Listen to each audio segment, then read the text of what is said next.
Спасибо всем, кто пришел на нашу пресс-конференцию. Я Орлов Олег, член Совета правозащитного центра «Мемориал», и я сегодня буду вести эту пресс-конференцию.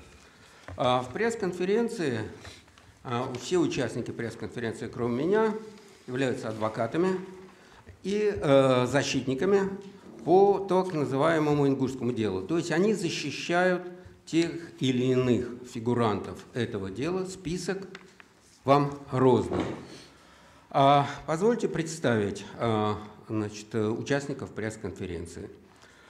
Адвокат Алексей Мирошниченко, адвокат Джабраил Куриев, адвокат Билан Зугаев, адвокат Хусен Гулиев, адвокат Магомед Абубакаров.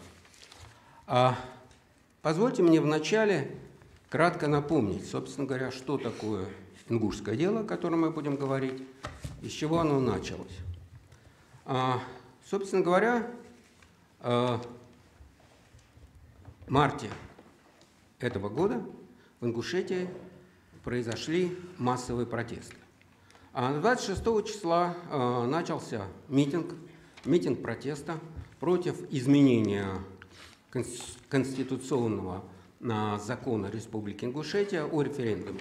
Общественности стало известно, что в этот закон намерены внести некоторые изменения, в результате которых из закона были убраны положения об обязательности проведения референдума в случае вопроса об изменении статуса республики, наименования, разделения или объединения ее с другими субъектами федерации, изменения ее территории или границ.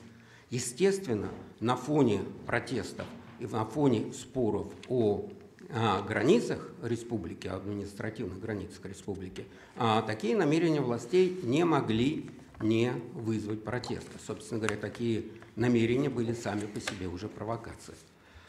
И несмотря на то, что власть в какой-то момент заявила о том, что она отзывает этот законопроект, протест все-таки назрел, и люди вышли на согласованный митинг. Часть митингующих осталась на площади. Кстати, незначительная часть из тех, кто вышел на площадь, осталась на площади на ночь. Хотя власти и согласовали только проведение митинга в дневное время, часть осталась на ночное время. Хочу подчеркнуть, никаких оснований для применения силы к митингующим или разгона митинга не было. Более того, оставшиеся прекратили выступление. По сути дела, это не был уже митингом. Более того, международные нормы четко определяют, что если нет угрозы для общественной безопасности, нет со стороны митингующих угроз применения насилия, нет помех транспорту, прохождению людей или работе учреждений, применять силу в таких случаях нет никаких оснований, это неправомочно. Тем не менее, решение о применении силы было принято. Кем? Как я себе представляю, скорее всего, решение это было принято где-то на федеральном уровне. Почему? Давайте вспомним, что перед этим, осенью 2018 года, в Ингушетии на протяжении многих дней проходил беспрерывный, многотысячный митинг. В ходе этих акций протеста не было митингующими совершено ни одного правонарушения. Никто не был задержан. Поддерживался идеальный порядок. И митингующие, и власть проявляли ответственность, и все происходило абсолютно мирно. Видимо, именно это развитие таким образом событий в республике, в то время как в других регионах России мы видим, как поступают с митингующими, как жестко разгоняются и подавляются акции протеста, и, по сути дела, право на свободу собрания уничтожено. Именно пример Ингушетии, где общество показывало, что можно мирно, ненасильственно выражать свой протест. Не устраивало, видимо, и республиканские, и федеральные власти. И была совершена провокация. По сути дела, приказ о разгоне митинга, с моей точки зрения, был актом провокации. На митингующих были брошены росгвардейцы, привезенные в республику из других регионов, которые не понимали ни менталитета, ни обычаев республики. И когда, конечно, росгвардейцы, молодые люди, стали применять силу к пожилым, уважаемым людям, которые стояли, в том числе в первых рядах, тех людей, которые остались на площади, у молодежи не было никакого другого выхода, как начать защищать своих людей старшего поколения. Произошли, к сожалению, столкновения. Но, опять же хочу подчеркнуть, именно в результате ответственного поведения лидеров народного протеста, которые были на площади, удалось предотвратить развитие событий по самому плохому сценарию. Также ответственно поступили бойцы батальона патрульно-постовой службы, местные, республиканские, которые смогли в какой-то момент так сказать, разделить обе противодействующие стороны, митингующих отделить от росгвардейцев. Это дало возможность лидерам народного протеста уговорить митингующих собраться и организованно уйти с площади. То есть они не были вытеснены. Люди сами добровольно ушли с площади, причем еще убрав за собой мусор. Вот так развивались события. А дальше начались репрессии. Были арестованы и лидеры народного протеста, и много рядовых участников протестов. Как вы знаете, наверное, теперь идет уже речь о запрете организации. Ну, например, запрещается, ликвидируется организация Совет Тейпов Ингушетии. Муфтият в том виде, в котором он существовал, тоже прекратил свое существование. То есть идут широкомасштабные достаточно для этой небольшой республики политические репрессии. А вот о том, как фабрикуется это уголовное дело, ингушское уголовное дело, расскажут адвокаты. Алексей Мирошниченко, да, вначале? Нет? Хорошо. Пожалуйста, Джабраил Куриев. Добрый день, коллеги. Небольшая поправочка. Начало указанных событий берет свое начало с июня 2018 года, а не октябрь 2018, потому как первое собрание людей прошло 4 июня 2018 года перед зданием парламента Республики Ингушетия с требованием о поставке главы республики, не о поставке, а прямых выборов главы республики и смешанной системы выборов в парламент Республики Ингушетия. После этого мероприятия, в принципе, начались репрессии, привлечение всех тех общественных деятелей, которые приняли участие в данном собрании, стали привлекать по административным делам. В том числе это, я назову несколько имен, был Малса Кожахов, который является моим подзащитным по уголовному делу, был Батыр Богатырев, Дауд Хучиев, Мухтар Газгереев и другие лица. Интересы некоторых из них по административным делам представлял я, и в последующем эти дела были выиграны и дела прекращены за отсутствием состава административного правонарушения.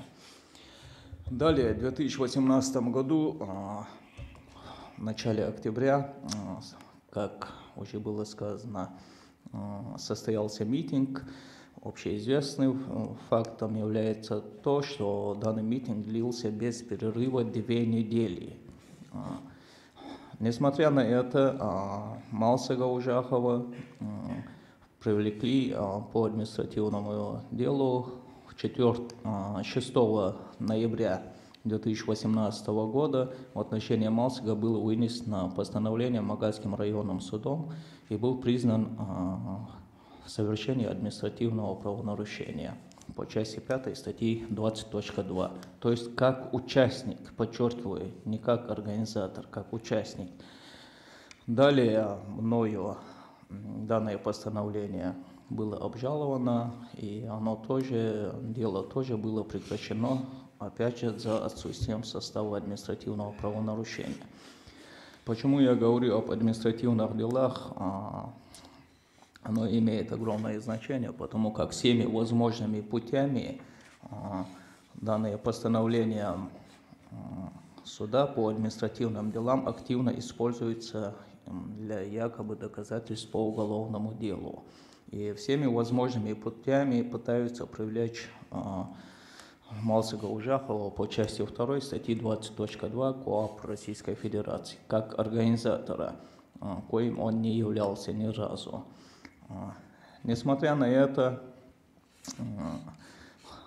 один раз был привлечен по части 2, опять же, статьи 20.2 КоАП Малсыг Ужахов как организатор марша. Вот, представьте себе, 4 июня состоялось собрание, 4 июня 2018 года перед зданием парламента.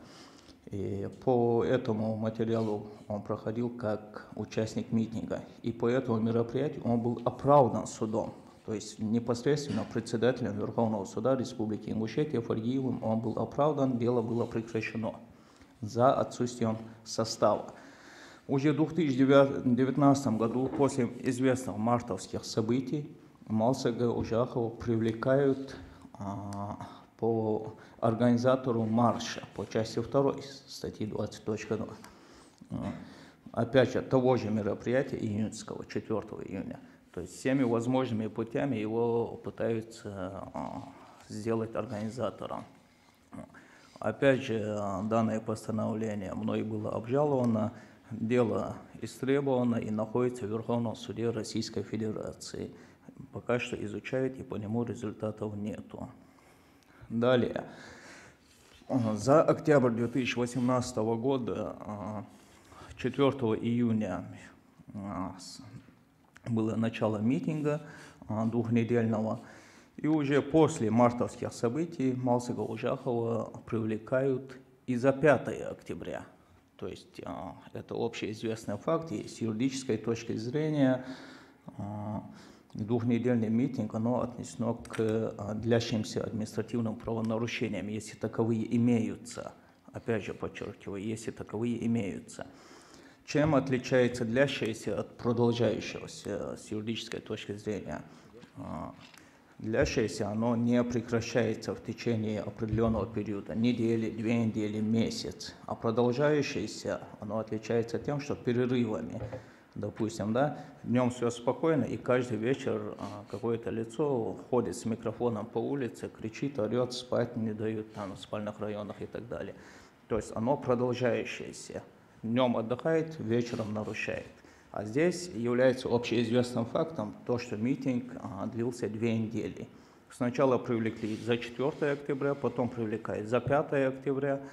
А между тем у меня на руках имеется постановление Верховного суда Республики Ингушетия, по которому Малсыг Ужахов оправдан за 4 октября 2018 года, и в котором четко, ясно прописано, что Малсыг не является организатором мероприятия, а принял всего лишь участие. А участник мероприятия не несет никакой ответственности в том случае, если он не нарушал какой-то общественный порядок, не имел при себе какого-то оружия, колющих, режущих предметов, или какими-то другими способами не нарушал покой города, района или место проведения митинга.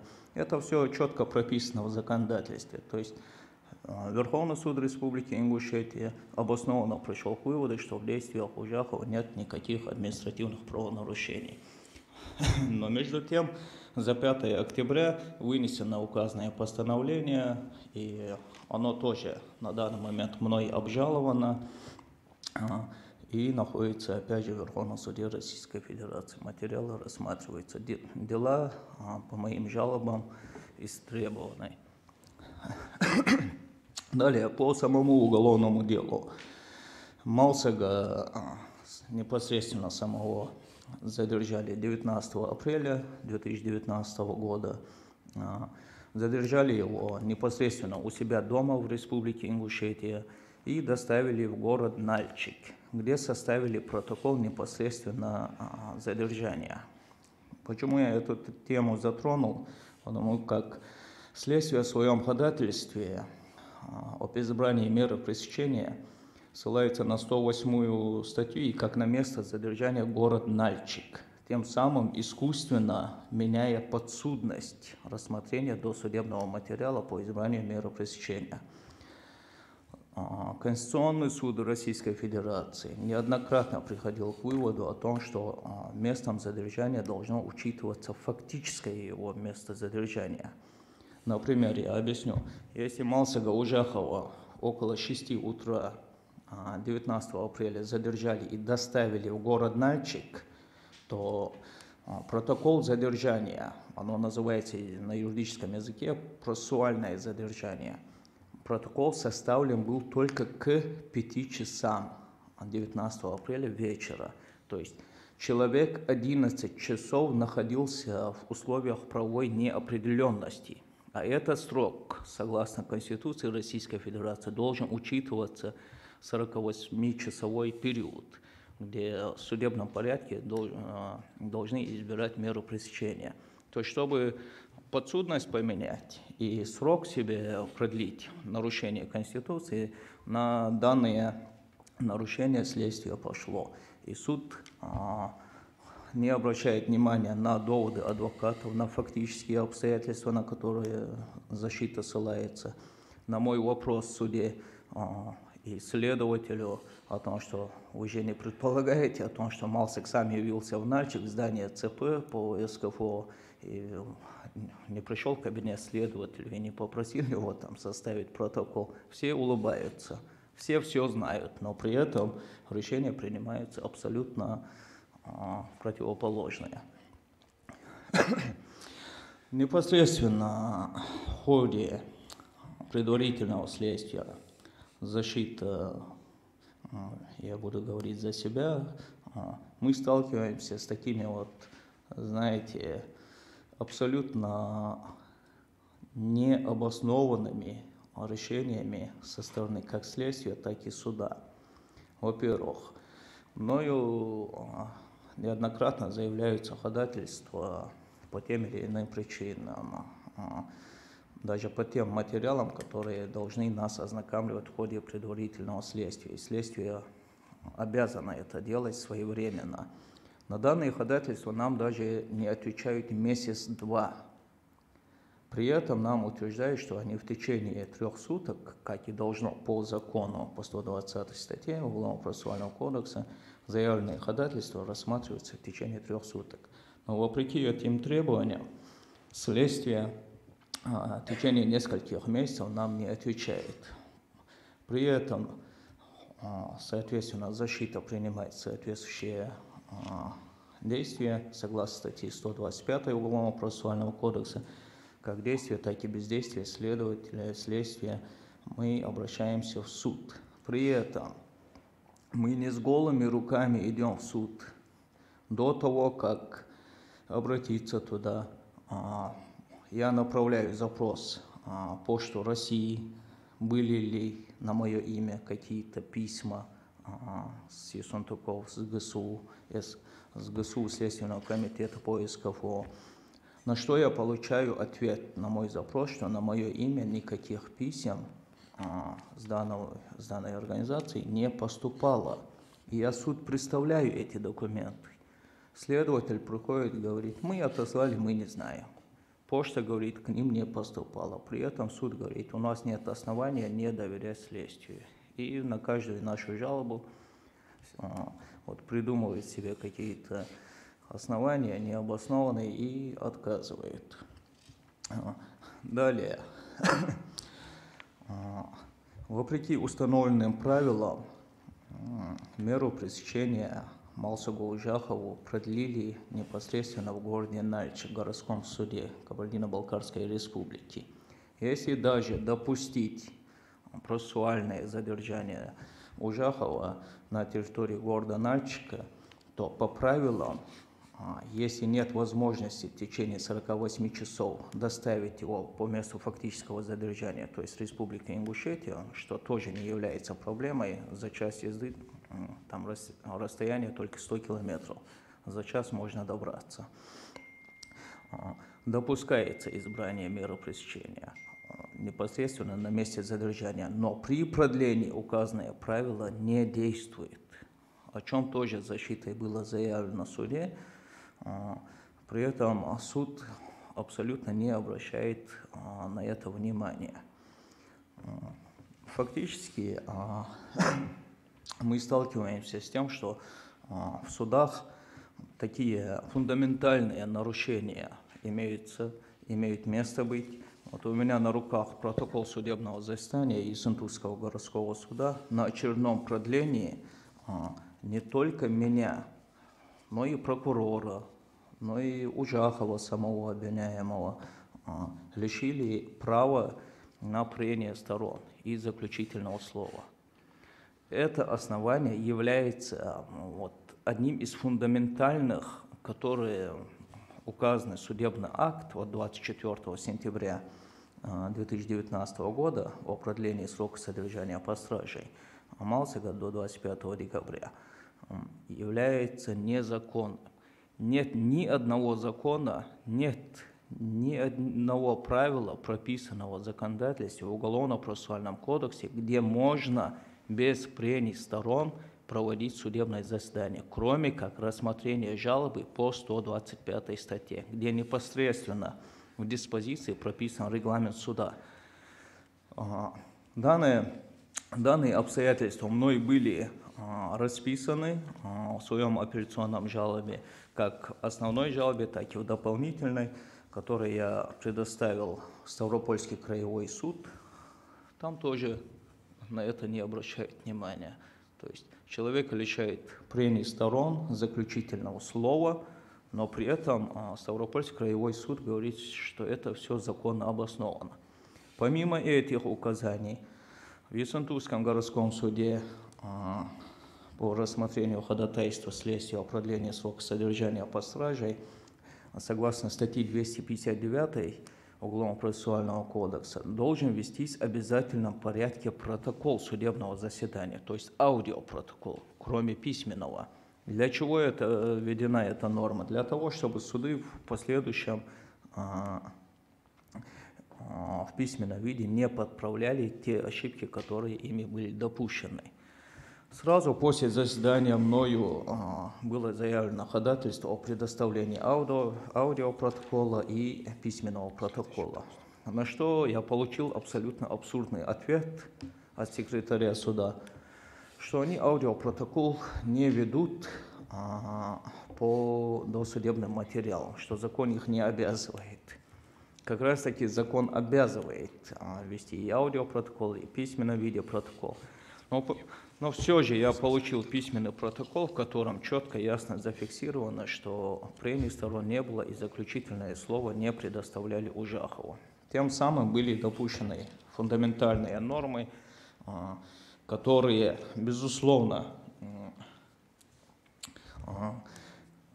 являются основанием для отмены судебного акта.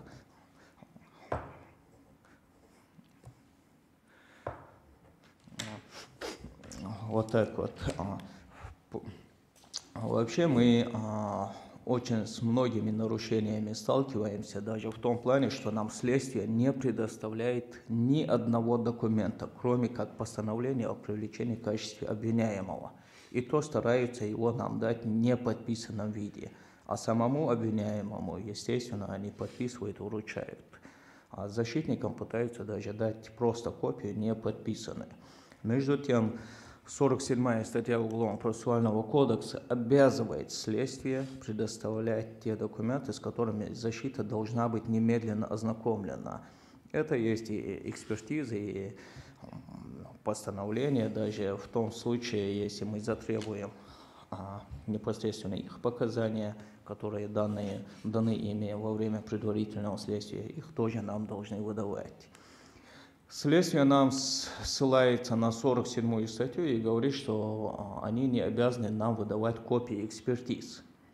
Но почему-то и следствие, и прокуратура забывает о том, что Конституционный суд постановил в своем определении, что выдача экспертиз, ознакомление и получение копий экспертных заключений не связано с 217 статьей, то есть ознакомление со всем уголовным делом. То есть нам не нужно ждать этого. Чтобы реализовать свое право на защиту, мы должны, естественно, получить копии экспертиз. У нас есть право не согласиться с заключениями эксперта, вывести ошибку. В конце концов, мы имеем право сделать рецензию на указанную экспертизу, направить его в следствие о том, что ошибочно сделаны выводы. Помимо этого, мы просим следствие ознакомить нас с теми материалами, которые направляются эксперту, на основании которых вот все эти экспертные заключения выносятся. В этих ходатайствах нам тоже отказывают, и мне, и моему подзащитному. Все это вкупе приводит к тому, что право на защиту Ужахова грубо нарушается. То есть мы не можем фактически реализовать, я как адвокат не могу реализовать свои полномочия, и Ужахов не может реализовать свое право на защиту. Все эти фундаментальные нарушения имеют место быть, мы с ними встречаемся и фактически каждый день боремся с этими. Если у вас есть дополнительные вопросы, я готов ответить. Спасибо. Вопросы потом, после того, как все выступят. Я предоставлю слово адвокату Алексею Мирошниченко, защитнику лидеров протеста Ахмеда Барахоева, Мусы Мальцагова, Бараха Чмурзиева и Малса Гаушакова. Уважаемые друзья, о многочисленных нарушениях в так называемом ингушском деле можно говорить очень много. В совокупности они показывают общую картину фальсификации в условиях безнаказанности, правового нигилизма и даже просто невежества сотрудников следственных органов. Происходящее с данным делом четко показывает, что это явно работа не в рамках правового поля, а выполнение некого заказа, исполняя который следственные работники зачастую не соблюдают даже видимости соблюдения норм УПК. Я разобью на три основных, как говорится, вида нарушений. По каждому проговорю, немного скажу. В деле отсутствует надлежащее обвинение. Это важнейшее, как говорится, основное базовое нарушение, которое говорит о фальшивой сущности самого уголовного преследования. Все наши подзащитные привлечены к уголовной ответственности по обвинению, не сформулированному должным образом и не соответствующему требованиям уголовно-процессуального закона, то есть без надлежащего правового основания. Это же, в свою очередь, позволяет сделать вывод о незаконном характере применения к ним любых мер пресечения. В соответствии со статьей 171 УПК, постановление о привлечении в качестве обвиняемого должно быть приведены описание каждого деяния с указанием времени, места, а также иных обстоятельств. Что еще крайне важно? Постановление о привлечении в качестве обвиняемого является индивидуальным документом и выносится персонально в отношении каждого лица с указанием всех вышеуказанных обстоятельств, относящихся именно к этому лицу. В нашем же случае, в нарушение вышеуказанных норм УПК, обвинения по части 3 статьи 33 и статьи 318 УК РФ в отношении наших подзащитных Барахоева, Мальцагова, Ужахова, Чемурзиева практически дословно повторяют друг друга и при этом не содержат указания на конкретные деяния, которые, по мнению обвинения, совершены каждым из обвиняемых. Фактически названным лицам предъявлено одно обвинение, составленное во множественном числе. В тексте даже зачастую указано, например, «Ужахов совершили», что не только незаконно, но и неверно с точки зрения норм русского языка. Кроме того, содержание обвинения недоступно для понимания. Из его текста невозможно сделать вывод о том, какие именно противоправные деяния инкриминируются обвиняемым. Из обвинения абсолютно неясно, каким образом можно организовать причинение телесных повреждений конкретным сотрудникам органов Росгвардии иными конкретными лицами. В обвинении не описаны никакие действия, которые, по мнению следствия, совершил каждый из обвиняемых, то То есть как именно обвиняемые организовали и руководили, в кавычках, применением насилия к сотрудникам.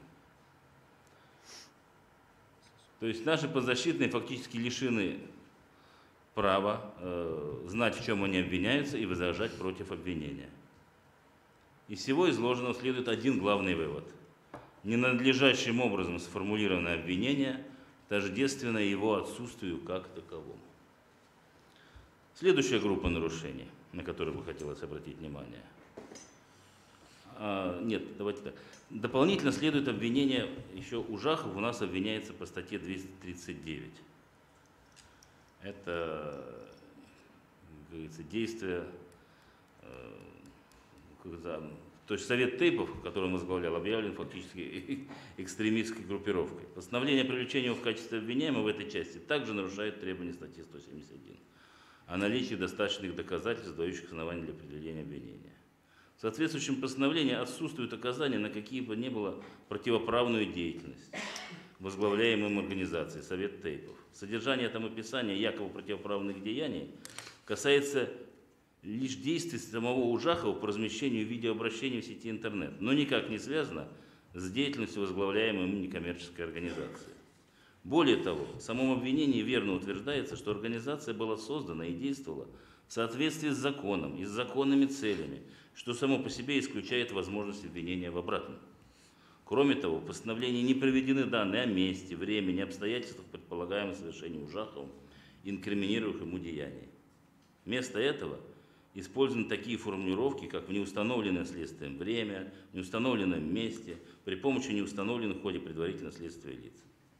Указанное обвинение также незаконно, свидетельствует о незаконности такого обвинения. Все наши жалобы на пороки содержания обвинений по сути игнорируются следственными органами и прокуратурой. Ответы на них зачастую выглядят просто издевательски. Мы им пишем про содержание текста обвинения, а следователи прокурора как будто нас не понимают и что-то рассказывают о наличии каких-то доказательств в деле.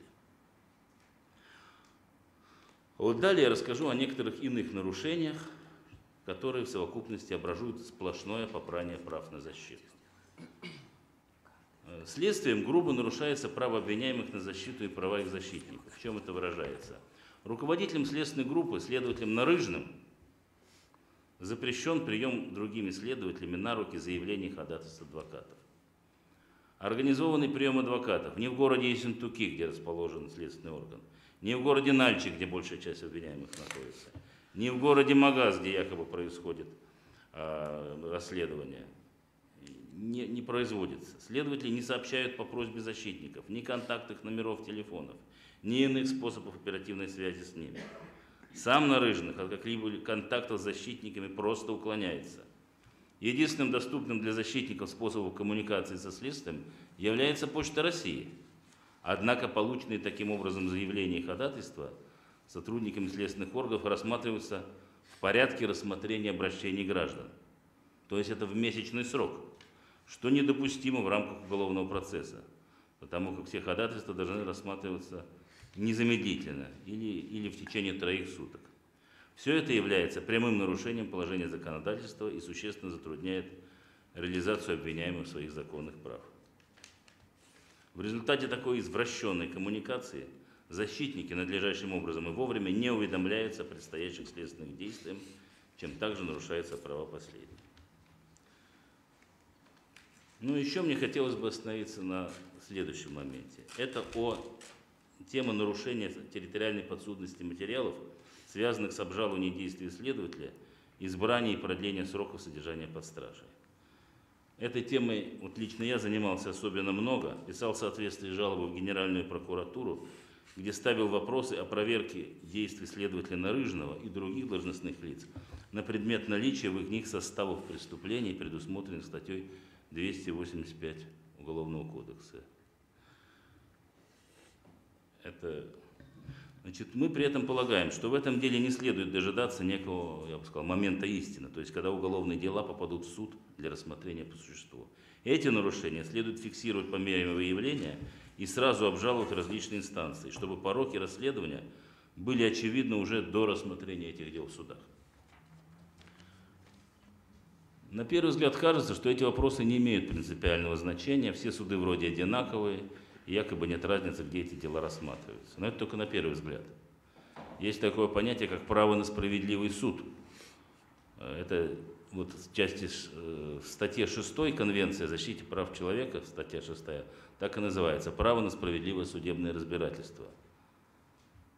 То есть каждый в случае спора о его гражданских правах и обязанностях при определении ему любого уголовного обвинения имеет право на справедливое и публичное разбирательство дела в разумный срок независимым беспристрастным судом, и здесь, внимание, созданным на основании закона. Этой международной правовой норме корреспондируются и нормы, содержащиеся в статье 47 Конституции, а также в УПК Российской Федерации. Данное право препятствует возможности рассмотрения материалов дела специально подобранным судом. Да, безусловно, это не гарантия беспристрастного суда, особенно в российских реалиях. Однако все-таки определенный барьер для незаконной деятельности спецслужб и формальный повод для протестования принятых решений с далеко идущими последствиями. В нашем деле явно проглядывается неблаговидная роль следователя Нарыжного и иных его сподвижников, которые явно сфальсифицировали задержание более 30 обвиняемых по делу якобы в городе Нальчике. Вот Джабраил уже об этом сказал только про Ужахова, а я скажу, всех 30 человек задержали в городе Нальчике. Наверное, они сами туда пешком пришли, заявились в местное МВД и там составили протоколы. Далее. Они скрывали от защиты постановление определения местом расследования город Магаз. И при этом незаконно и искусственно манипулировали местами следствия и содержания под стражей в явно неправовых целях. 4 апреля 2019 года, то есть в самом начале расследования, руководителям следственного органа выносится обоснованное и мотивированное постановление о месте расследования дела. И этим местом установлен город Магаз, Республики Ингушетия. После того, как мы узнали об этом постановлении, нами были направлены 2 жалобы в порядке 125 статьи, это обжалование действий следования, именно в Магазский районный суд. По явно надуманным предлогам суд отказался рассматривать эти жалобы, и до настоящего времени эти отказные решения обжалуются в вышестоящие суды. Когда факт сокрытия от защиты постановления от 4 апреля стал известен, органы следствия и прокуратура стали задним числом якобы менять место следствия на город Ессентуки, то есть по месту нахождения Главного следственного управления по Северному Кавказу. Но делали это крайне топорно. Сначала они вынесли новое постановление якобы от 1 августа, но потом, видимо, сообразив, что о том, что теперь местом следствия является город Ессентуки. Но потом они, видимо, сообразили, что мест предварительного следствия стало 2, что в принципе быть не может. Вынесли еще одно постановление уже об отмене постановления от 4 апреля о том, что местом является город Магаз. Как я уже сказал, более 30 человек, включая наших подзащитников, причем в разное время, не в один день. Все они каким-то образом оказались в городе Нальчике, где и были составлены протоколы задержания. Однако мы все прекрасно понимаем, что они были туда доставлены, когда уже были фактически задержаны в Ингушетии. Некоторых даже доставляли туда вертолетами. И на этом фальсифицированном основании следователями были направлены в Нальчикский городской суд, якобы по месту задержания ходатайство об избрании меры пресечения в виде заключения под стражу. И все эти ходатайства были судом Нальчикским городским удовлетворены. При таких обстоятельствах факт незаконного содержания под стражей столь значительного числа жителей Республики Ингушетия совершенно в ином отдаленном регионе невозможно считать случайным стечением обстоятельств. Это неприкрытая умышленная фальсификация обстоятельств и материалов дела, выполненная для создания условий принятия решения о дополнительных незаконных ограничениях конституционных прав обвиняемых. Далее, уже даже не пытаясь создать какую-то видимость законности, обвиняемые продлевают срок содержания под стражей также в Нальчикском городском суде. Хотя уже продлевать сроки содержания в Кабардино-Балкарской республике в принципе нельзя, даже если там ранее кого-то якобы задержали.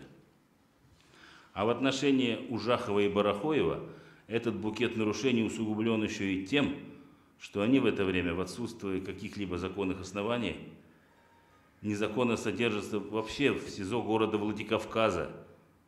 Это административный центр Республики Северная Осетия Алания, то есть еще в одном субъекте РФ, также никак не связанном с расследованием данного дела. Ну, впоследствии очередное продление, например, срока содержания Барахоева под стражей проведено уже Ессентукским городским судом Ставропольского края.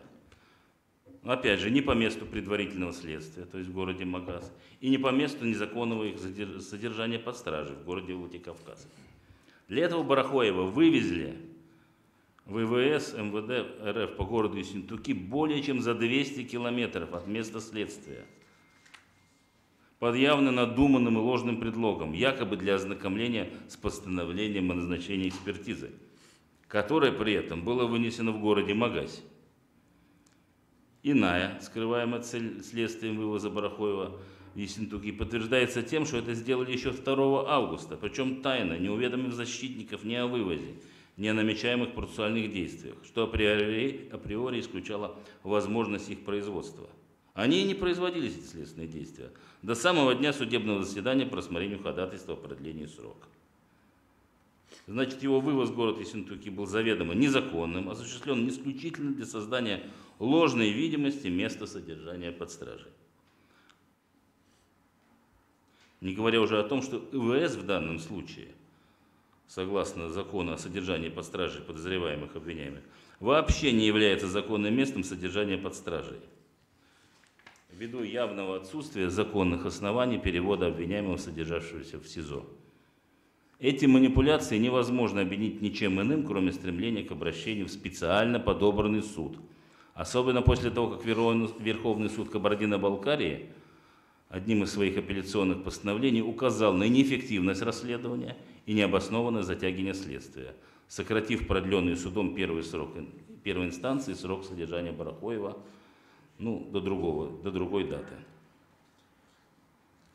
А вышеуказанная переписка с Генеральной прокуратурой по вопросам возможных злоупотреблений следователя Нарыжного ведется нами с августа месяца. До настоящего времени авторы ответов, а нам приходится постепенно проходить этапы этой иерархии, таковы правила, и мы пока остановились на уровне начальника управления Генеральной прокуратуры по Северо-Кавказскому округу, пока просто делаю вид, что не понимают, о чем им пишут, отделываясь дежурными фразами о том, что все законно и обосновано.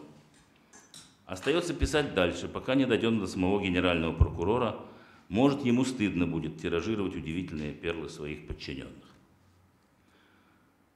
А тем временем, что хочется сказать в итоге, уже закончено расследование по уголовным делам в отношении некоторых обвиняемых. Об этом подробно расскажет другой адвокат. Но что интересно по этим делам? По ходатайству заместителя генерального прокурора Верховным судом России изменена территориальная подсудность. Опять же, к вопросу подсудности. И уголовные дела в отношении Нальгиева, Зязикова, Хамхоева, Аушева направлены для рассмотрения по существу в Железноводский суд Ставропольского края. Основанием для такого решения послужила лишь некая информация ФСБ о том, что, дословно, фигуранты дела имеют обширные, в том числе родственные тейповые связи в судебной системе республики, в частности, в Верховном суде Республики Ингушетия и Магазском районном суде.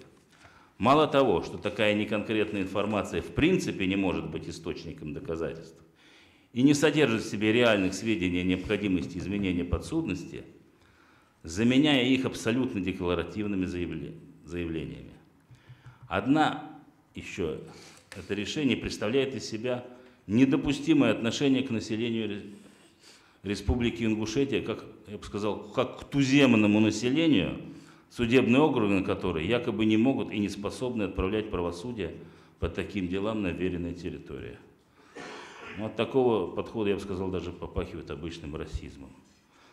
Это все. Спасибо. Адвокат Хусейн Гулиев защищает Магомеда Аздоева, участника митинга в Магасе, обвиняемого по участию 1 статьи 318 УК РФ, то есть применение насилия по отношению к представителю органов власти, не опасного для здоровья. Прошу. Спасибо. Мне бы на что хотелось обратить внимание, в принципе, по поводу тех, скажем так, вопиющих нарушениях, которые допускаются органам предварительного расследования. Безусловно, это все происходит с попустительства судебных органов, которые призваны, скажем так, как раз-таки следить за соблюдением закона.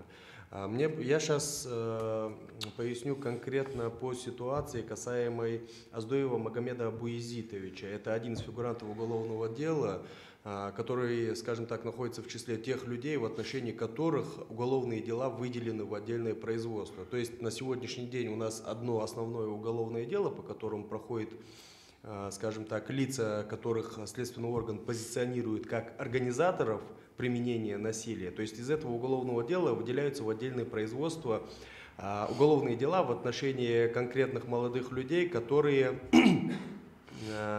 как они сами признали непосредственно факт, да, то, что вот имела место стычка, они их выделяют в отдельное производство. Изначально вообще, в принципе, по непонятным причинам все это как бы было свалено в одну общую кучу. При этом несложно догадаться, да, какую цель преследовал следственный орган. То есть не, скажем так, объединив все это в одну кучу, у них бы по большому счету не получилось бы, скажем так, говорить о том, что лица, которых они позиционируют как организаторы митинга, то есть привлечь их к какой бы то ни было ответственности или, скажем так, в принципе, никак бы не смогли формулировать, да, вокруг них свое обвинение. Что касается Оздоева Магомеда. Изначально он обвинялся также в совершении преступления, предусмотренного в части 2 статьи 318. Чтобы имели понимание, на сегодняшний день 80% всех, кто содержится под стражей, они до сегодняшнего дня абсолютно необоснованно обвиняются в совершении преступления, предусмотренного в части 2 статьи 318. Потому что никаких тяжких последствий, никакого тяжкого вреда здоровью относительно тех сотрудников, с которыми они непосредственно имели контакт, таких последствий, как вред здоровью, не наступило. Для чего это делается? Это делалось изначально для того, чтобы, скажем так, протащить через судебные органы вопрос об избрании меры пресечения. В нашем случае, я думаю, коллеги со мной согласятся, мера пресечения — это все-таки не инструмент обеспечения должного хода следствия, а форма давления на людей. То есть в последующем, скажем так, манипулируя положением людей, которые находятся в следственных изоляторах, следственный орган делает, скажем так, предложение людям, от которого, собственно говоря, тяжело отказаться. То есть предлагают людям изменить квалификацию их действий с части 2 на часть 1 статьи 318. Само по себе, понятное дело, люди не совсем понимают, что в их действиях-то и нету части 2. Это обвинение было формально предъявлено, чтобы избрать меру пресечения. И предлагают им особый порядок. Что, собственно говоря, и произошло в случае с моим подзащитным Оздоевым. Однако, изучив обвинение, которое ему в итоговой редакции было предъявлено, а именно изучив фабулу этого обвинения, из чего исходит следователь и к чему он хочет в итоге прийти, мы все-таки пришли к выводу о том, что нас этот особый порядок не особо устраивает, скажем так. В чем проблема? Как следует из предъявленного Оздоеву обвинения, он 26 числа приходит на митинг. 26 числа санкционированная часть митинга, то есть никакое даже административное правонарушение тут не усматривается. То есть 26 числа человек приходит на абсолютно законный митинг, и в этот же день в 14 часов дня он уходит с этого митинга. При этом поближе уже к 6 часам, якобы, опять-таки же по версии следствия, происходят какие-то волнения, происходят какие-то события, попытки продлить митинг и так далее и тому подобное. Переговоры с правоохранительными органами, которые настаивали на том, чтобы митингующие совершили те или иные действия. То есть все это происходило по версии следствия, все это происходило в период времени с 6 часов вечера, да, то есть до 5 часов утра следующего дня.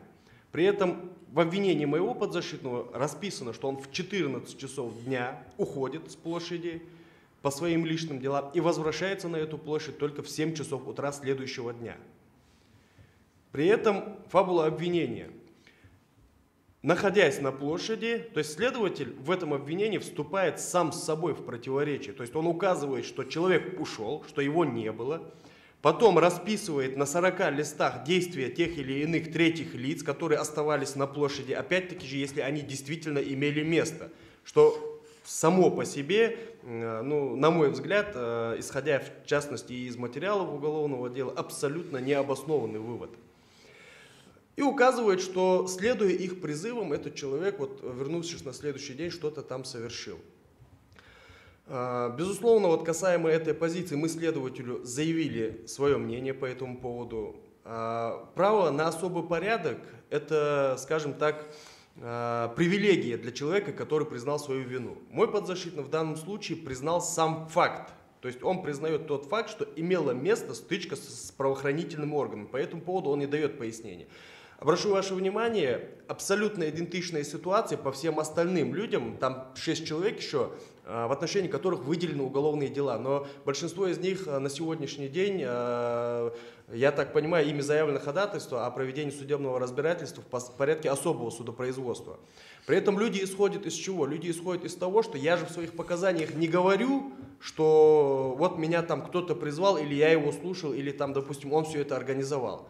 В показаниях я это не говорю. Но вместе с тем, обвинение, которое предъявлено следователям, да, где вот все они расписывают таким образом, чтобы создать себе вот какое-то определенное правовое подспорье, чтобы в последующем через это вот влиять на, в частности, и людей, которых они привлекают как организаторов митинга. Они при этом, скажем так, заявляя ходатайство на особом порядке, признают обвинение, то есть в том формате, в той редакции и в той фабуле, которой оно предъявлено следственным органам.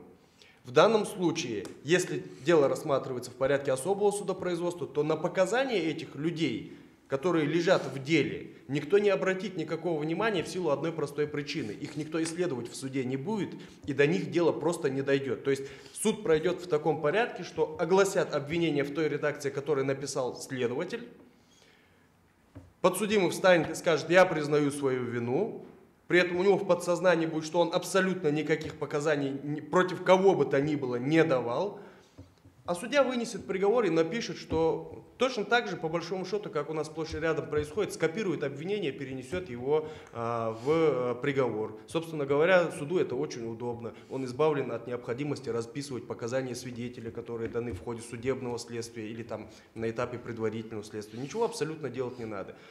Мы, конечно, понимаем, что как таковой правил преюдиции, да, в случае рассмотрения дела в порядке особого судопроизводства они не действуют. Но, тем не менее, учитывая те нарушения, которые вот, базовых, скажем, даже конституционных прав людей, мы, в принципе, даже боимся предположить, что из этого, скажем так, будут высасывать в дальнейшем следственные органы. Безусловно, приговора в отношении людей, дела в отношении которых выделены в отдельное производство, сразу же по вступлению этих приговоров в силу будут истребованы из судов и положены в одно общее уголовное дело, в рамках которого привлекают и старейшин, и в частности вот женщина одна содержится до настоящего времени под стражей.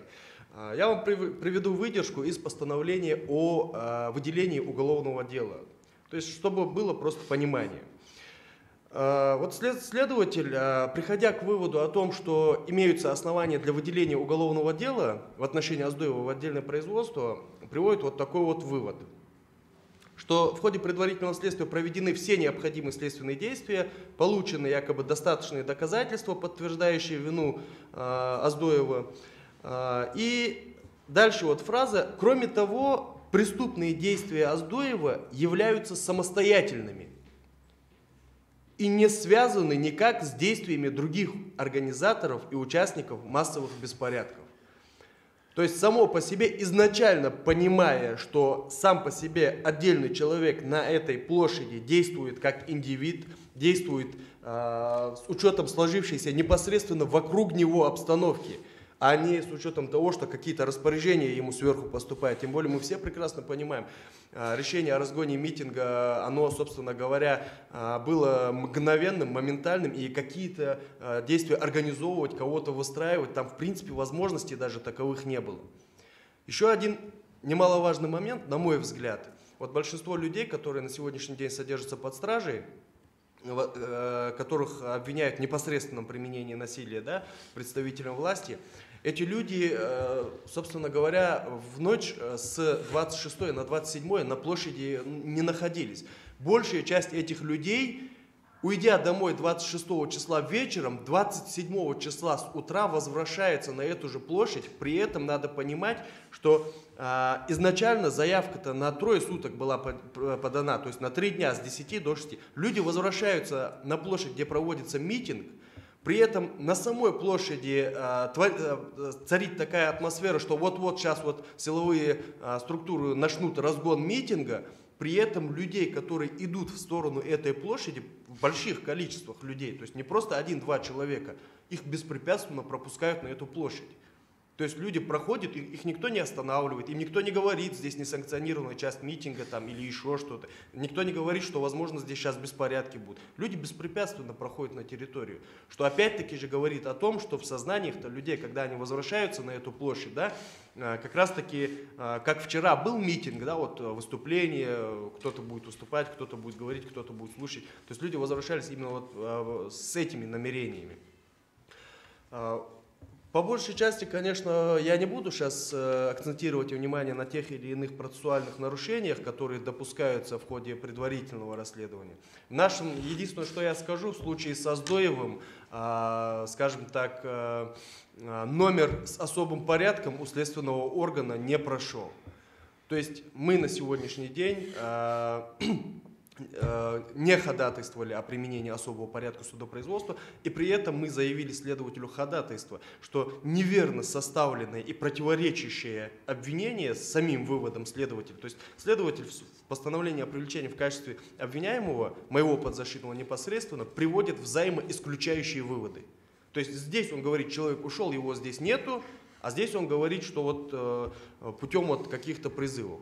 При этом абсолютно никаких доказательств, обращаю ваше внимание, абсолютно никаких доказательств в деле, в частности, Оздоева, кроме того момента, что Оздоев сам признал факт, что он был на этой площади, кроме того момента, что Оздоев сам признал тот факт, что вот он действительно имели место с его стороны определенные действия, но опять-таки же Оздоев пояснил, что действия его, непосредственно действия, были спровоцированы не какими-то выступлениями каких-то третьих лиц. Действия Оздоева были спровоцированы в конкретный момент той обстановкой, в которой он оказался. То есть толпа людей и надвигающиеся люди со щитами. Соответственно, в показаниях Оздоева говорит, его несколько раз ударили дубинкой. По большому счету он говорит, я ничего не делал, меня несколько раз ударили дубинкой. Соответственно, это спровоцировало с его стороны ответную реакцию. Что из этого получится, конечно, в дальнейшем мы увидим. Но как бы там ни было, изучив вот представленный мне материал, я с материалами уголовного дела непосредственно в отношении Оздоева ознакомлен уже в полном объеме. Позиция моя, в частности, вот по тем нарушениям, они из моего дела усматриваются, которые я вот сейчас изучаю. Я полностью согласен с коллегами. Творится, по большому счету, вот в данном случае процессуальная анархия со стороны следственных органов, причем абсолютно бесконтрольная, на все жалобы, на все доводы, по большому счету, просто отвечают в форме отписок. Пожалуешься прокурору, прокурор спустит по, скажем так, подведомственности в ту прокуратуру, которая сейчас непосредственно курирует эти вопросы. Пожалуешься руководителю следственного органа, опять отписка. То есть никакого абсолютно контроля за тем, что происходит, со стороны надзирающих органов нету. Жалобы в суд уже мои коллеги вам рассказали, к чему приводят. Посмотрим, что из этого получится. Всем спасибо за внимание. Спасибо, Хусейн. Слышно, да? Прежде чем передать слово Билану Дзугаеву, два буквально комментария коротких. Просто посмотрите, вам роздан документ. Постановление о привлечении в качестве обвиняемого Бадиева Адама Мусаевича, да? Он у вас. Вот чтобы прокомментировать и проиллюстрировать слова, сейчас сказанные Хусейном Гулиевым. Вот все, что он говорил, в этом постановлении есть. Человека обвиняют в том, что он бросил камень в полицейского. Но посмотрите этот текст. Он просто безграмотно, не только в правовом смысле, но и с точки зрения русского языка составлен. Тем самым, кстати, следователем Нарыжным, о котором тут говорил Алексей Мирошниченко. Так вот, смотрите, почему он так безграмотно? Что за такие фразы? Вот посмотрите, фразы с страницы 5 на страницу 6. На целую страницу. Одно предложение, полное депричастными оборотами. Начав читать, уже забываешь, с чего там начиналось к концу. Вот вы попробуйте, прочтите вслух потом хоть одно здесь предложение. Вы увидите, что это невозможно. Почему так сделано? Да потому что везде следователь включает слова о организации, о призывах, о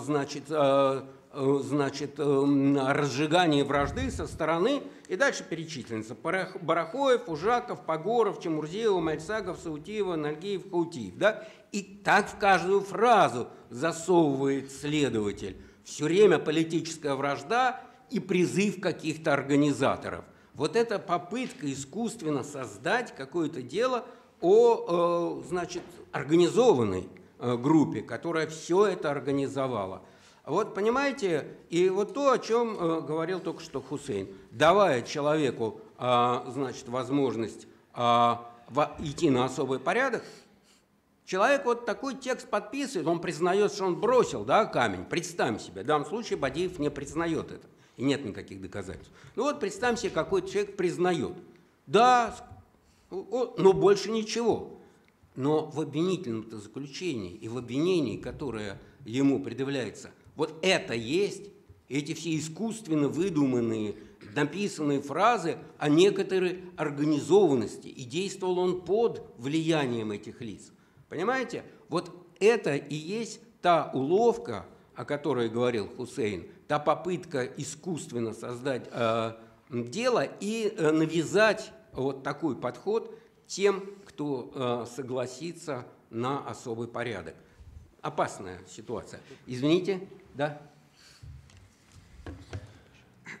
У Хусейну надо бежать, да. Поэтому он должен убегать, к сожалению. Ему на суд надо заседание, идти. Вот, меня уже ждут, собственно говоря, если вы позволите. Спасибо, Хусейн, Всем большое. Спасибо.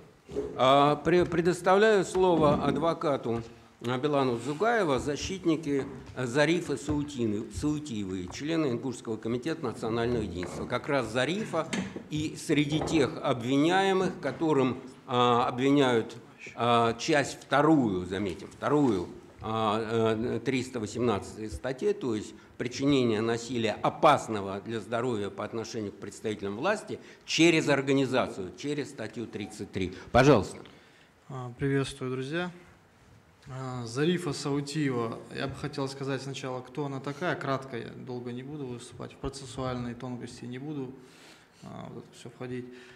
Зарифа Саутиева является музейным работником, чтобы вы понимали. Она всю жизнь, ну, не такую долгую, да, молодая женщина, она проработала в музее, она заместитель директора музея-мемориала памяти людей, жертв политических репрессий. Да. Сегодня она сама признана политзаключенной. Она дочь людей, тоже репрессированных. Ее родители в детстве были депортированы из ЧССР в Казахстан. Многие члены семьи ее родителей там умерли от голода, от болезней, в том числе ее непосредственные бабушки и дедушки. При этом, чем она была известна в республике? Тем, что она была активным таким культурным работником, она организатор, но не того, в чем ее обвиняет следствие, а она организатор многих выставок, картинных и так далее, в том числе и памяти погибших сотрудников полиции, то есть сотрудников правоохранительных органов, да, вот, которые у нас погибли в 2000-е годы. она в том числе и памяти их проводила фотовыставки и так далее. Поэтому ее многие в республике знают как просветителя, как культурного работника. Хотя сегодня все это следствие оборачивает против нее. То есть, что у нее вот такие организаторские качества, ага, значит, она могла организовать. Так ее все знают, ага, значит, она там может население республики настроить. То есть такой властью она, получается, обладает, работая в музее. Надо сказать, что то обвинение, которое сегодня предъявлено, ей крайне тяжело вот, морально это все переносить. Почему? Потому что она всегда была, вот я много с ней общаюсь, противником каких-то насильственных действий. И вообще все участники этого митинга, вот если вы помните, октябрьские, очень гордились тем, что там не нарушается порядок. И она была одним из тех людей, которые в октябре участвовал в этих митингах, и она тоже этим гордилась. То есть обвинять ее в том, что она организовала избиение этих росгвардейцев, а потом не выпускать ее из-под стражи, мотивируя это тем, что она, если выйдет, может этих потерпевших росгвардейцев где-то там найти и заставить их изменить показания, а именно вот такие формулировки используются. Но это все крайний цинизм, мы считаем. Что она делала 27 марта на площади утром? Ну, есть такое понятие, как гласность. Да? Вот много поколений граждан этой страны за эту самую гласность бились. Да? Вот в том числе, может быть, где-то их фотографии есть в этом зале. Она 27 утром приехала на эту площадь, чтобы снимать все в прямой эфир. Так как большой период времени в республике глушился интернет. И люди не знали, что, в том числе и в то утро, многие люди не знали, что начался разгон. Она приехала, она услышала, что была попытка разгона, и приехала это снять, чтобы люди видели, чтобы была прозрачность, что происходит, чтобы люди видели, нарушаются ли чьи-то права. Конечно, она не знала, что ее действия будут потом расценены государством как преступление. Что она приехала, наоборот, не допустить никаких преступлений. Так как она может снять и показать миру, надеясь, что если весь мир увидит, то преступлений не будет. Но она, к сожалению, как и все мы, ошибалась, так как государство это восприняло вот так. Она снимала. Она не является профессиональным политиком или оппозиционером. Просто когда в октябре начались вот эти стихийные, а это были стихийные митинги, в октябре в республике, против того, что население республики не участвует в решении важных для республики вопросов. Люди вот против этого вышли. Не какие-то конкретные вопросы, а уже устали люди от того, по крайней мере, и Зарифа так считает, и многие люди так считают, устали от того, что их мнение никого не интересует, в том числе и по жизненно важным вопросам. И она тогда начала участвовать как активист. Как человек, который будет, как гражданский блогер, и это против нее сегодня обернули, в обвинении указано, что, используя свои навыки интернет-блогинга, она совершила это преступление. То есть вы сейчас, снимая, возможно, вы тоже совершаете преступление по логике следствия. Используя навыки интернет-блогинга.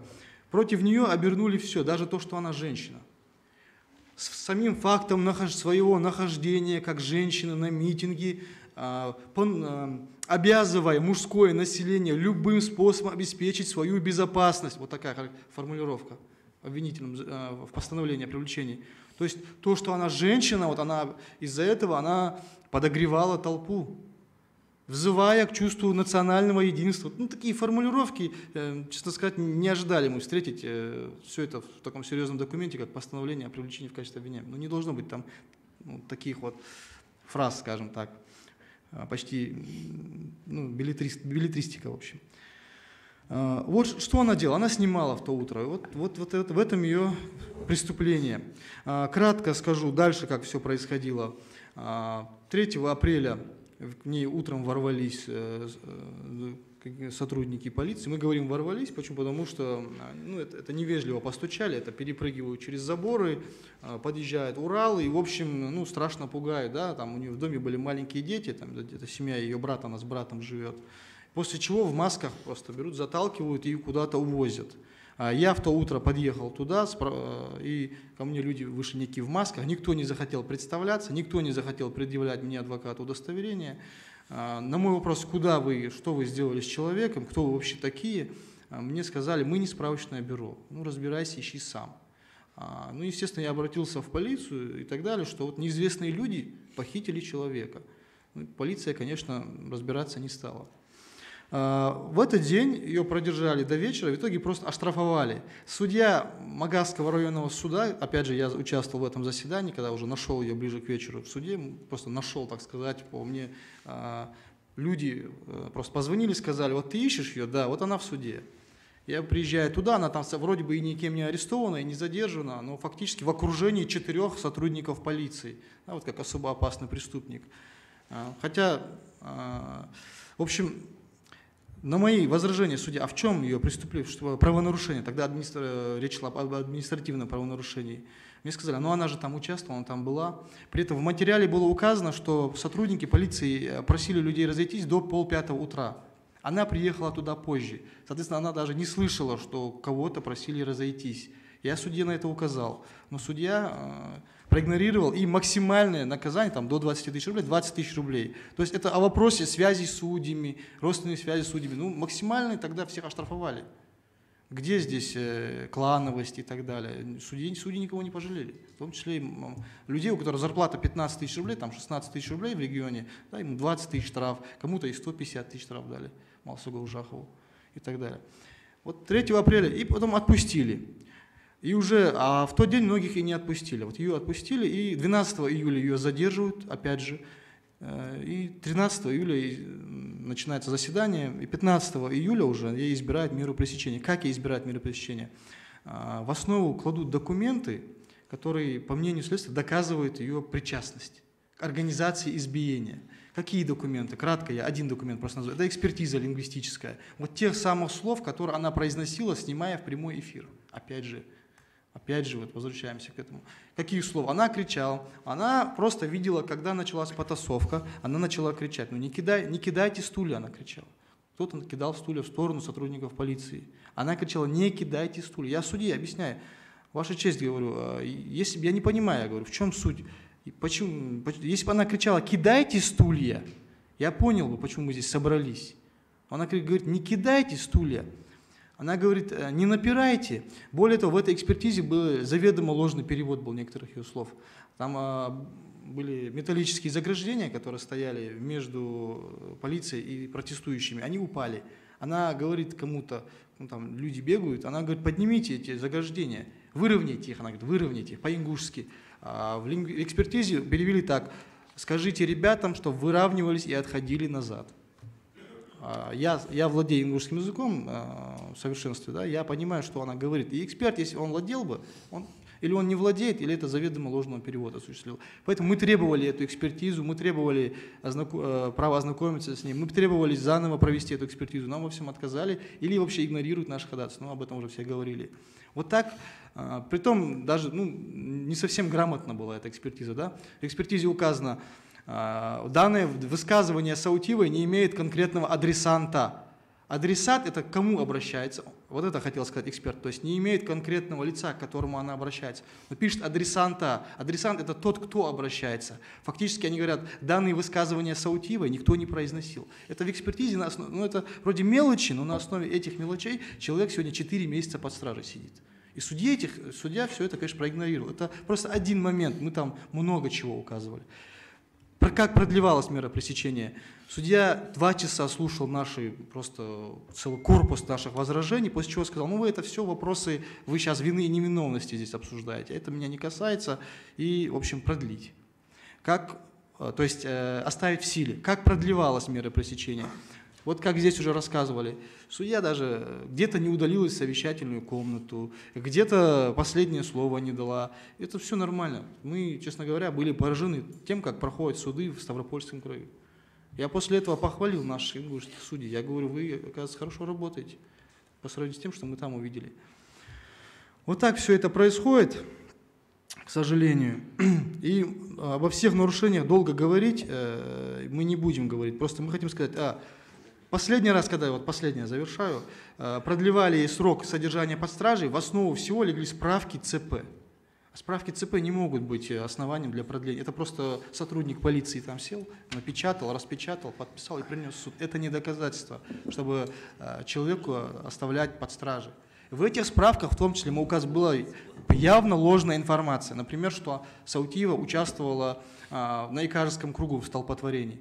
Вот 27-го утром был разгон, и часть людей ушли на Икажевский круг, федеральную трассу перекрыли. Это уже было стихийно, там были молодые ребята. Указано, что она была там, ее там не было, и все это знают. Указано, что она хотела скрыться за рубеж. При этом 3 апреля у нее следователь изъял загранпаспорт, другого у нее нет. Следствие это зная, в справке пишет, хотела уехать за рубеж. И имея при себе, они указали, загранпаспорт, который они же изъяли. Я судье говорю, ну вот же, вот явно это уже фальсификация, Ваша честь. Судья меня, видимо, не расслышал. В общем, вот такие нарушения, которые вот для нас это явно указывает на то, что это дело объективно расследоваться не будет. Что будет, что есть какие-то указания, и согласно этим указаниям будет расследоваться. Поэтому мы надеемся, что вот, в том числе и ваше участие как-то повлияет на судьбу этих людей. Вся вина которых в том, что они вышли на площадь и просто выразили свое мнение, несогласие. Все, у меня все. Спасибо. Адвокат Магомед Абубакаров, он защищает Бараха Чемурзиева, члена Ингушского комитета национального единства, тоже обвиняемого в организации насилия, опасного для здоровья по отношению к представителям власти. Магомед. Спасибо. Магомед, только возьми микрофон. Он работает. Да, я представляю интересы Бараха Чемурзиева. Ну, сразу хочу сказать, его обвиняют в организации насилия, но Барах Чемурзиев, он руководитель еще общественной организации «Опора Ингушетии», и он действительно организатор, но никак не насилия. Он организатор митинга, который был 26-го. Они уведомления подавали на 26, 27, 28 число. Говоря об уголовном деле, я не буду повторяться, коллеги так или иначе коротко затронули вопросы, которые нас, защитников по данному уголовному делу, беспокоят. Я все-таки хотел бы резюмировать выступление всех. И первое, о чем хочется сказать, у нас по закону Российской Федерации каждый имеет право мирно собираться. У нас Конституция Российской Федерации имеет приоритет над всеми другими законами. У нас есть нормы международного права, которые мы признаем. Вот нарушение всех этих норм, в том числе нашей Конституции, 26-го, они пытались и 26-го воспрепятствовать этому публичному мероприятию, но 27 числа это все использовали. Там на месте 27 числа у меня, как у защитника по данному уголовному делу, который ознакомлен и с многими документами, и опрашиваю свидетелей, я мониторил все видеозаписи, другие материалы, которые есть в наличии в уголовном деле и которых еще там нет. Но вот что там была провокация, и провокация контролируемая, и провокация нужная, но не тем, кто организовывал это публичное мероприятие и участвовал в митингах. Вот им как раз противоправные действия не нужны были.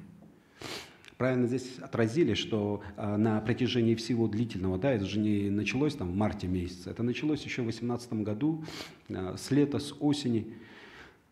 Да, действительно, все удивлялись, как мирно, как соблюдают порядок в Республике Ингушетии. Вот эти фотографии, когда сотрудники полиции и участники публичных мероприятий вместе отправляют религиозные обряды, совершают намаз. Но вот 27-го все это вот с ног на голову перевернулось. Потому что когда ночью там люди находились, сотрудники полиции через громкоговорители говорили о необходимости разойтись именно на утренний намаз. То есть они подождали, пока все люди начали коллективную молитву и начали провоцировать людей. И, что они не знают, как это будет, какая реакция на это будет, мы не можем говорить, потому что это делалось целенаправленно, это делалось специально. К уголовному праву, к уголовному кодексу данное уголовное дело отношения не имеет. Это исключительно политический процесс, и в этом никаких сомнений нет. У нас есть и в том числе свидетельские показания в том, что среди собравшихся были сотрудники полиции в гражданской форме. У нас есть и материалы, доказывающие эти обстоятельства, и многие другие факты, чтобы мы прямо говорили о том, что это была провокация, и людей спровоцировали на насилие. Когда я говорю о том, что тем людям, которые собирались на публичное мероприятие, тот, кто организовал это, не было выгодно вот эта ситуация, не было выгодно противоправные действия, уж тем более, чтобы насилие кто-то применил, это очевидно. Это очевидно, исходя из целей, почему они там собирались. Если мы посмотрим, там ведь не только сотрудники полиции видео снимали, вот Зарифа Саутиева, другие, там очень много фото, видеоматериалов. Сегодня посмотреть, кто что сделал, не составляет труда. Сегодня 6 месяцев с момента возбуждения уголовного дела, уже 8-й месяц идет с момента возбуждения уголовного дела, и где видео, где фотоматериалы. Изначально это дело, как строилось, на одной справке Центра по противодействию экстремизму, так оно и продолжается дальше вот до сих пор, до настоящего времени. Ни одного доказательства, что здесь была спланированная организация насилия, опасная для жизни и здоровья, даже пускай не опасная в любой его форме, да, хоть часть первая, хоть часть вторая. Здесь нет. Тогда не было, и сейчас нет. Ну и это очень элементарно. Почему этого нет? Потому что и доказательств не может быть тому, чего не было вообще по сути. Здесь события преступления по части, именно в форме соучастия, что это насилие было организовано, здесь это абсолютный бред и абсурд. Здесь затронули вопрос, что здесь пожилые люди стояли, Олег Петрович, вступительный свой. Я извиняюсь, зная менталитет, тем более Войнахов, кто из молодежи с щитами и с дубинками, если на стариков идут, оттесняют. В любом случае найдется голова, которая первая может не сдержаться, пойти на поводу эмоций, и это как искра. И то, что, в принципе, видимо, на что власти на тот момент надеялись, я имею в виду республиканские, поддержанные федеральным центром, учитывая такое вот, скажем, открытую фабрикацию уголовного дела и фальсификацию доказательств. Поэтому, конечно же, провокация была. В части в том, что я обращаю ваше внимание на это очень важный момент, на это надо обращать внимание. Ведь до этого, если и привлекали к административной ответственности, вот Джабраил Куреев говорил, это не такие массовые были, да, моменты. Например, Бараха Чамурзиева не привлекали к ответственности осенью. Его начали привлекать к административной ответственности уже в этом году после возбуждения уголовного дела. И как раз его, и как остальных, катали на вертолете для того, чтобы административный арест, который был 3 апреля в отношении него избран, чтобы он отбивал почему-то в другом субъекте Российской Федерации. То есть это нонсенс, конечно, чтобы так перевозили людей. Так вот, говоря о том, что никакой здесь организации не было, и то, что это стихийные действия были, в принципе, спровоцированы самими сотрудниками полиции, просто взять видео, фото, материалы, и то, что на самом фактические обстоятельства, здесь само за себя это все говорит. Кроме того, есть в том числе открытые в интернете, есть видеообращение и бывшего главы Республики Ингушетия, который также прямо говорит, что нужно возбуждать уголовные дела, минимум к административной, максимум к уголовной ответственности. Организаторов митинга надо сажать. То есть, в принципе, прямые указания, хоть до, хоть после, но они даются. И понятно, что именно с той политической ситуацией связано это уголовное дело для того, чтобы показать всем и остановить какие-либо недовольства в республике, и эти массовые публичные мероприятия, которые вот затянулись и уже идут как пример. Я извиняюсь, немножко простужен, поэтому тяжело чуть-чуть говорить. Процесс доказывания по этому уголовному делу очень тоже интересно. У нас вот все, кто применил насилие, у нас ведь там есть такие, как Томов Зелимхан, который узнал, что его ищут, он пришел с явкой с повинной и сказал: да, действительно, я вот такие-то действия совершил. Есть такие случаи. Но по части 1 по 318, о чем и Хусейн Гулиев, адвокат вот наш, говорил, это ведь они не признают то обвинение, которое есть по факту. Они признают свои действия. Мы не говорим в том числе, и они не обсуждают, да и не имеют они, не могут они разобраться, они не адвокаты, они не юристы, многие из них, хотя там юристы тоже есть, но если есть, но они в уголовном праве, может быть, у них другая область, в том числе юриспруденции. Но человек, если признает свои действия, он соглашается с обвинением. Ему говорят, да, ты не совершил действие, это часть первая. Он соглашается. Он не сдается в подробности, насколько действия самих сотрудников полиции были законными. То есть первоопределяющее по 318 это чтобы действия сотрудников полиции, они должны быть законными. Не знаю, если разгоняют вот таким образом мирную акцию, где люди порядок не нарушают, насколько это законно. Ну, с этим, конечно же, в последующем суде мы будем разбираться, но у меня очень большие сомнения по поводу действий сотрудников полиции. Теперь говоря по тем лицам, кого обвиняют по части 2, 318 формы соучастия, как организаторы того насилия, которое имело место быть 27 числа. Вот все доказывание до настоящего времени, по сути, построено на одной справке, как я уже сказал. В справке указаны данные, абсолютный бред, голословный, якобы, справка не имеет, чтобы вы понимали, она непонятно кому адресована, непонятно почему, для чего ее дали. Если говорить с точки зрения закона, у нас результат оперативно-розыскной деятельности, это не просто вот у меня есть оперативная информация, я должен обосновать, я тоже могу любую справку нарисовать, бумага все терпит, особенно в наше время. Можно что угодно написать и сказать, что это так и есть. Но вы же понимаете, что мне надо обосновать свою позицию. Если я говорю, что эта ручка коричневая, рыжая, или там колпачок синий, я должен вам ее показать, чтобы вы убедились, что она действительно колпачок синий. А нам, когда говорят, что вот справки какие-то данные, они факты пишут, при этом не прикладывают ни одного доказательства, обосновывающего их позицию и ту информацию, указанную в справке.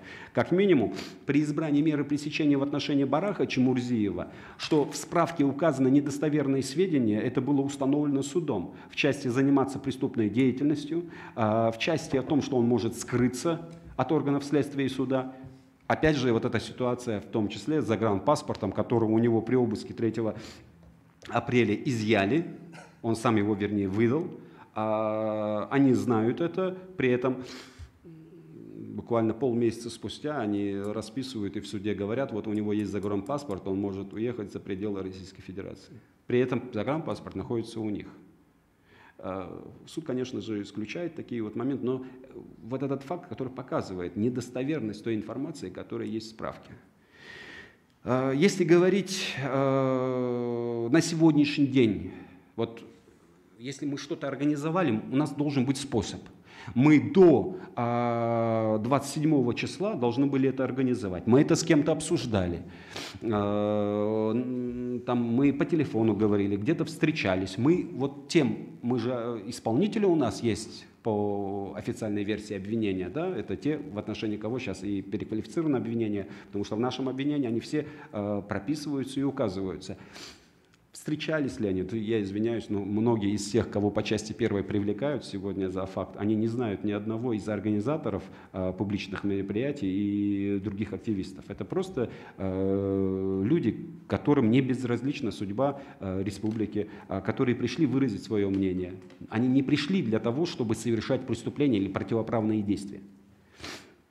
Так вот, по факту организация насилия доказывает, вот то, что они нам преподносят, это организация публичного мероприятия. Вот то, что у Бараха пишут, они путем фактических обстоятельств, мы не отрицаем, что Барах Чемурзиев организовывал публичное мероприятие в форме митинга, подавал уведомления от своего имени на 3 дня, но это не означает, что он организовал насилие. И я извиняюсь, еще раз говорю, за 8 месяцев у нас до сих пор нет ни одного доказательства, способ организации. У нас есть 73-я статья Уголовно-процессуального закона, которая в первую очередь говорит, какие обстоятельства подлежат доказыванию. Так, первое, там указано способ.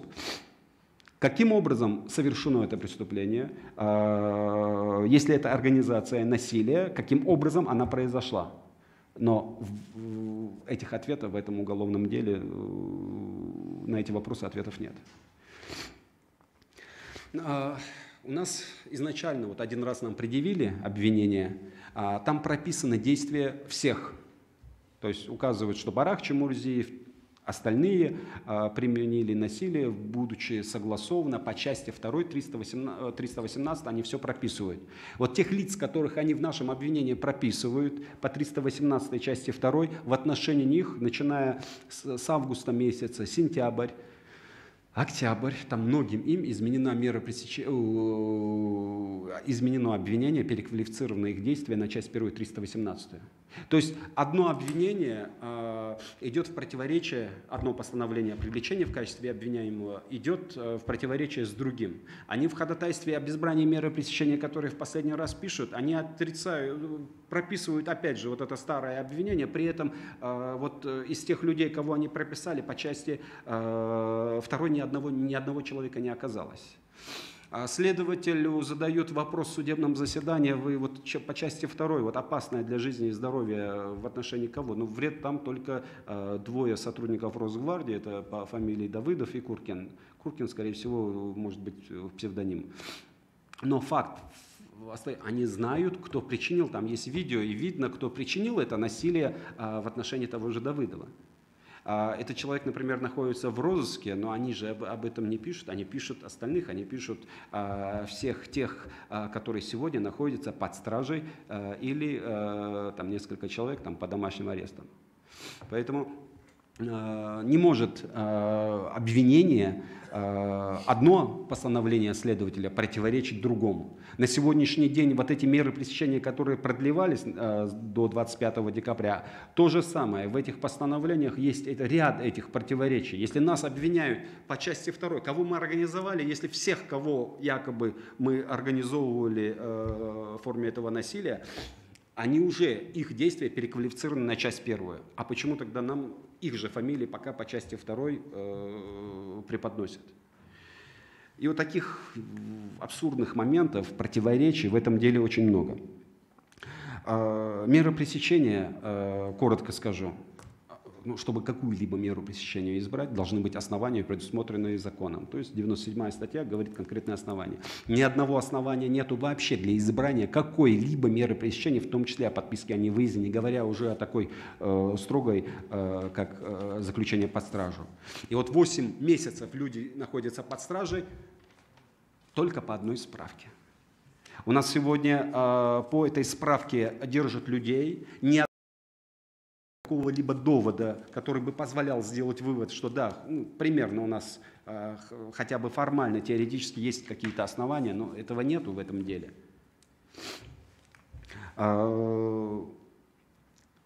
Когда выделяли уголовное дело, вот здесь указали Хусейн Гулиев, там написано, что это действия самостоятельно не имеют отношения.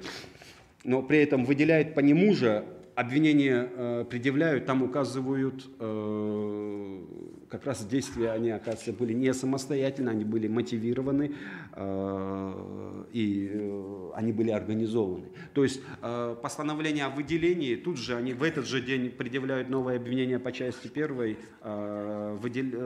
и меняют подсудность, обвинительное заключение пишут, там совсем уже другое. Ну как это?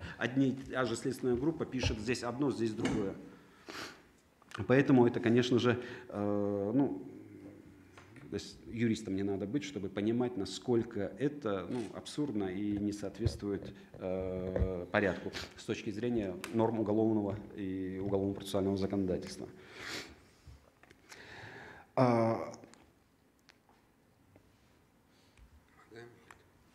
Следственные действия. Вот здесь несколько еще моментов. Я извиняюсь, я понимаю, что время, тут мне напоминает, что у нас ограниченное время. Все-таки хочется сказать еще несколько моментов.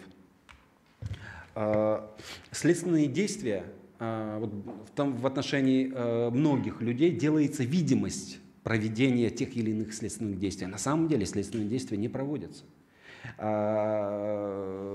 Расследование как такового этого уголовного дела тоже не проводится. Никто не собирается здесь проверять, что имело место быть на самом деле 26-27 числа в городе Магасе. постановлении, вот все, что касается Бараха Чемурзиева, он еще в июле месяце подал заявление, чтобы его допросили, вы не поверите, но его до сих пор не допросили, мы уже 4 жалобы по этому поводу подали, но нам только сегодня говорят о том, что вот вы хотели допроситься, мы вот хотим вам предоставить возможность. Но извините, где июль месяц, у нас сегодня ноябрь. И вот это ознакомление с экспертизами, которые, например, непосредственно к Чемурзиеву никакого отношения не имеет, это что, расследование уголовного дела? Чемурзиев заявляет ряд ходатайств, как и другие, им не отвечают. Тут много уже говорили о том, что просто игнорируют и делают то, что хотят. То есть они, да, они прекрасно понимают, даже в разговоре с адвокатами, они прекрасно понимают, что они действуют неправильно, они действуют незаконно. Но все пожимают плечами, извините, тут, по всей видимости, указания свыше, и нам намекают на это, и мы ничего не можем с этим поделать. Потому что ни суды, одна рука другую моет, понятно, на кого нам жаловаться? Мы жалуемся на тех, кто это организовал, и кто это поддерживает, и кто это говорит. Это все, правильно, по правильному пути идете. Теперь вот по этому особому порядку 2 слова. У нас есть преюдиция. 90-я статья Уголовно-процессуального закона. Да, действительно, решения судебные, принятые вот в таком порядке, по упрощенной форме, они не носят преюдиционный характер. Но это де юре. Так сильно вот прописывать, но мы же понимаем, мы можем с вами сопоставить факты и понять, что и как здесь происходит. Но если с таким враньем и с такой наглостью, вот с таким беспредельным чувством безнаказанности, которое они испытывают, то, что они пишут и делают, это абсолютно это подтверждает. Если они это делают, они же это не делают просто так, они же это делают для чего-то. Сегодня правильно сказали, что вот там, где они берут особый порядок, при этом в обвинении говорят, мы вот это вот не признаем в своих показаниях, я сам читал эти показания, мы вот действия третьих лиц не признаем, мы не были свидетелями, и нас никто не мотивировал, нас никто не организовывал, они объясняют, почему они применили те или иные действия. Те, которых якобы сегодня там Барах Чемурзиев и другие, Зарифа Саутиева организовали и направили нападать на сотрудников Росгвардии. И таких моментов вот, по данному уголовному делу действительно очень много. И на каждый вот, даже вот вопиющий факт мы пишем. То, что мы указываем в жалобу, как говорится, мы про Ивана, нам про болвана. Мы, если говорим о том, что вот нас столько-то времени там вот это сделали, нас не допросили, вот это вот незаконно или еще что-то, они формальную, как следователи ведут себя, 97-ю статью прочитают и говорят, здесь основания есть. Я извиняюсь, уголовно-процессуальный закон любой человек может открыть и прочитать эти формальные нормы статьи, но надо же обосновать. Понял. И еще один момент, вот последняя мера пресечения, которая была 23 сентября, у нас продление, апелляция по этому поводу состоялась совсем недавно, 14 числа, 14 ноября в Ставропольском краевом суде. Вот, чтобы вы понимали, насколько суды зависимы и заинтересованы в исходе дела, вернее, неправильно, они не то чтобы заинтересованы, они имеют принципы независимости, чтобы говорить о справедливом судопроизводстве, в том числе по мере пресечения. Вот судья Погосян, это вот, который в Ставропольском, в Ессентукском городском суде, очень много материалов, почему-то вот ему и еще одному судье эти материалы отписали. Вот он, когда я ознакомливался с материалами дела за 2 дня до назначения, до рассмотрения продления меры пресечения, когда он зашел и представился судьей, я ему сказал, ну как, мы независимо объективно вы будете рассматривать? Он сказал, я все дела рассматриваю объективно и независимо. Я ему пожал за эту руку, и это очень хорошо. Когда я в суде выступал, я сделал заявление о том, что я не заявляю отвод, потому что суд мне до этого гарантировал, что дело будет рассмотрено независимо и объективно. У меня аудиозапись этого процесса есть.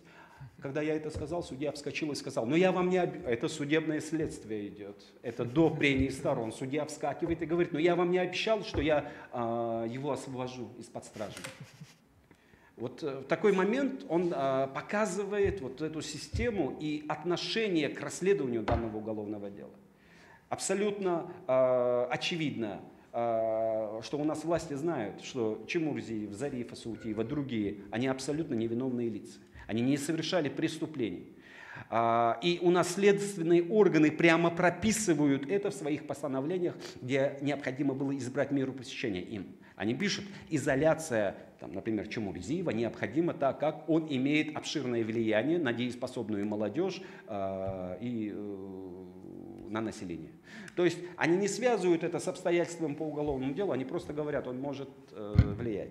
И еще один момент, вот особый порядок, другие дела, которые рассматриваются. И вот судить будут не Чемурзиева, не Оздоева Магомеда, не Хамхоева, не Хаутиева, не других, фамилий их много, чтобы все не называть.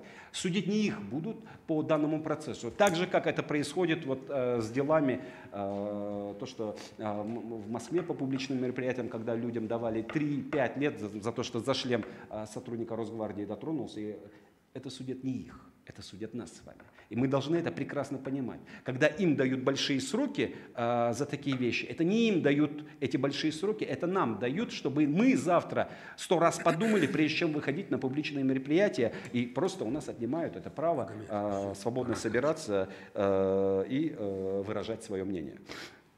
Еще один момент, когда послушай, ну вопрос-то должны быть. Открытое письмо, когда наши подзащитные, уважаемый Олег Петрович, вы меня простите, но здесь открытое письмо, это главе Республики Ингушетия Климатову. Магомед, но если вы меня сделали ведущим, то извини, я ведущий.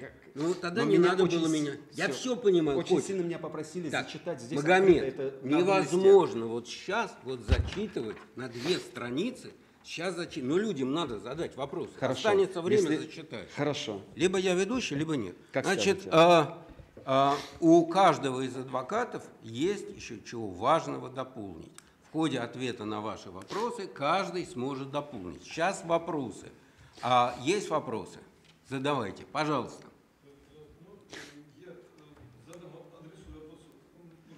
Так, минутку, нет. Вот давайте. Работает? Кто? Как его? По-моему, не работает. Да, спасибо. «Голос Америки», Виктор Васильев. Это Магомеду Абубакарову адресую вопрос. Вы сказали, что это политический процесс. У каждого процесса должен быть свой смысл. Вот в чем он, на ваш взгляд, здесь заключен? Зачем нужна вот эта вакханалия? Чего добиваются власти? И чего в результате могут достичь, вот, творя вот такие безобразия, кроме как получить взрыв негодования. Какова сейчас атмосфера общей в республике? Спасибо. Политический это процесс в первую очередь потому, что, опять же, я еще раз говорю, с уголовным делом он не связан. Чего они хотят? Они хотели и сделали это репрессии тех, которые высказывали свое мнение, которые высказывали свое несогласие по вопросам, которые принимались на территории Республики Ингушетия. То есть им не нужны публичные мероприятия, им нужен тихо, чтобы все люди соглашались и не лезли туда, куда им не надо.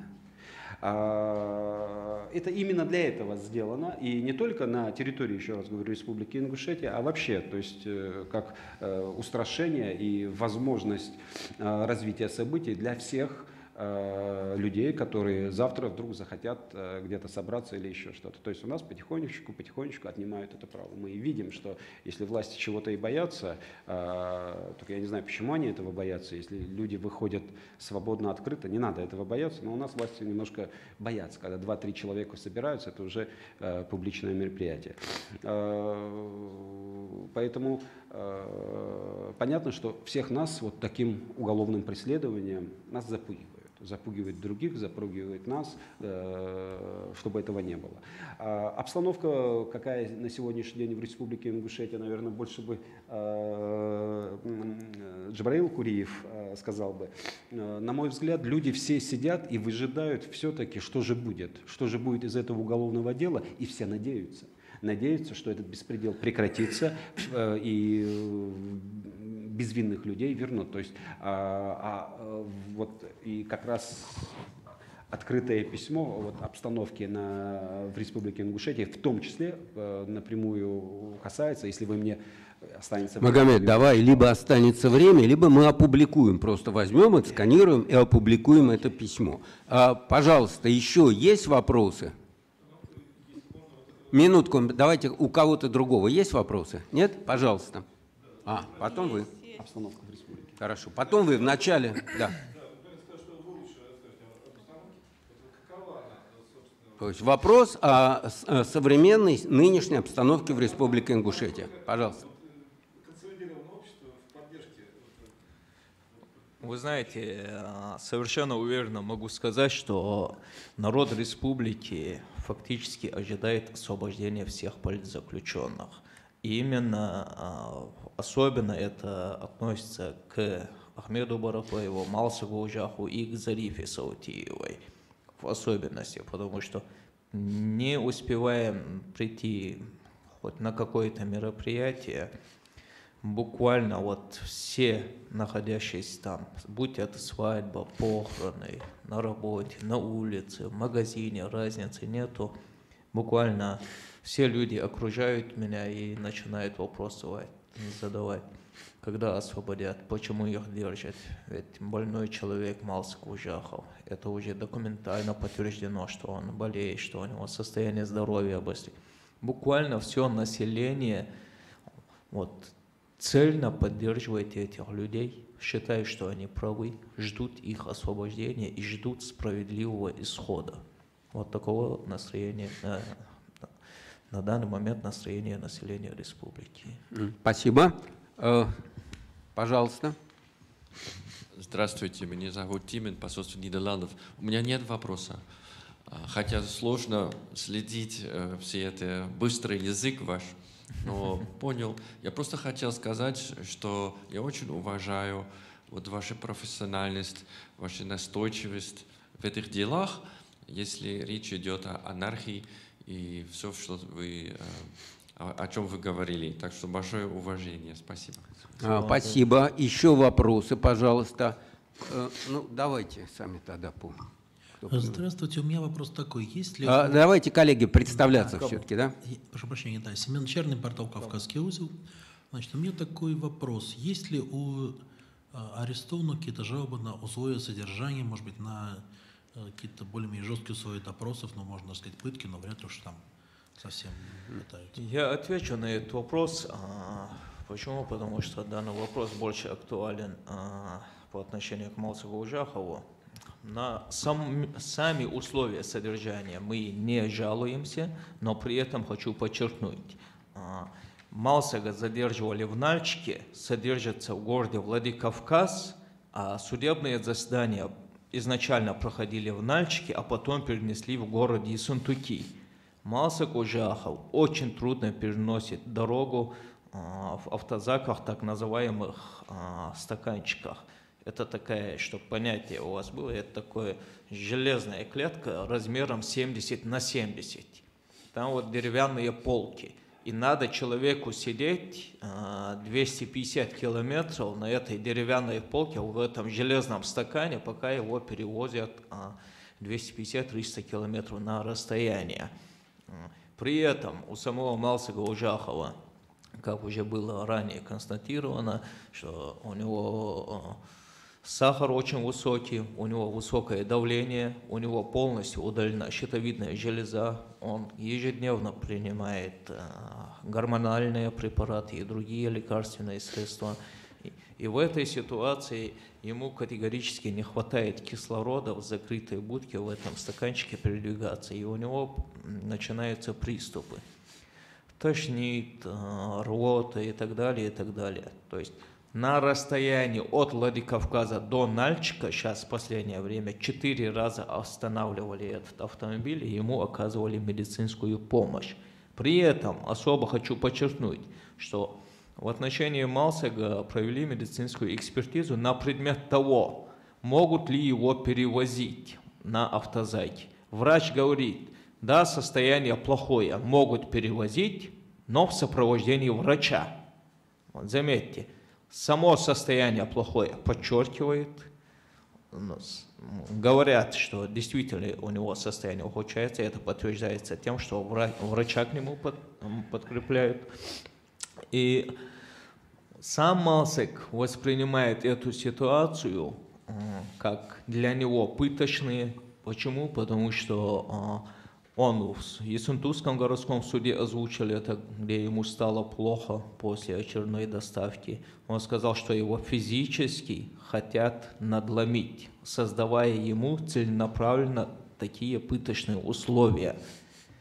И я там же озвучил, есть ли законодательная возможность продлить срок содержания под стражей на месте содержания под стражей. Закон, да, позволяет такое. Для этого не надо в Ессентуки вести. Но почему-то принимаются решения прикрепить врача, создать такие условия, чтобы у него по дороге там 5-6 приступов было, и доставить в Ессентуки, и там полчаса вот это судебное заседание с абсолютно предрешенным характером провести.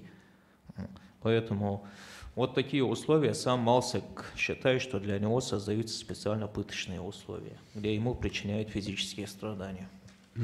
Спасибо. Олег Петрович, если так, да, одним словом дополнение? дополнить этот вопрос, в том числе, особенно летом, были многочисленные жалобы, не от всех, но были многочисленные жалобы, когда следственные органы, вот представляете, да, духота, там 30 с лишним градусов жары, их в этих автозаках, железных, которые нагреваются, их всех привозили на следственное действие в здание ЦП в Нальчике, не уведомляя адвокатов. Их всех толпой туда привозят, их там держат, и потом следователи начинают вызванивать адвокатов. А не могли ли вы прийти у нас в следственное действие? Адвокат, например, в другом городе, из Ингушетии приехать не может в другом процессе. Многие не могут прийти.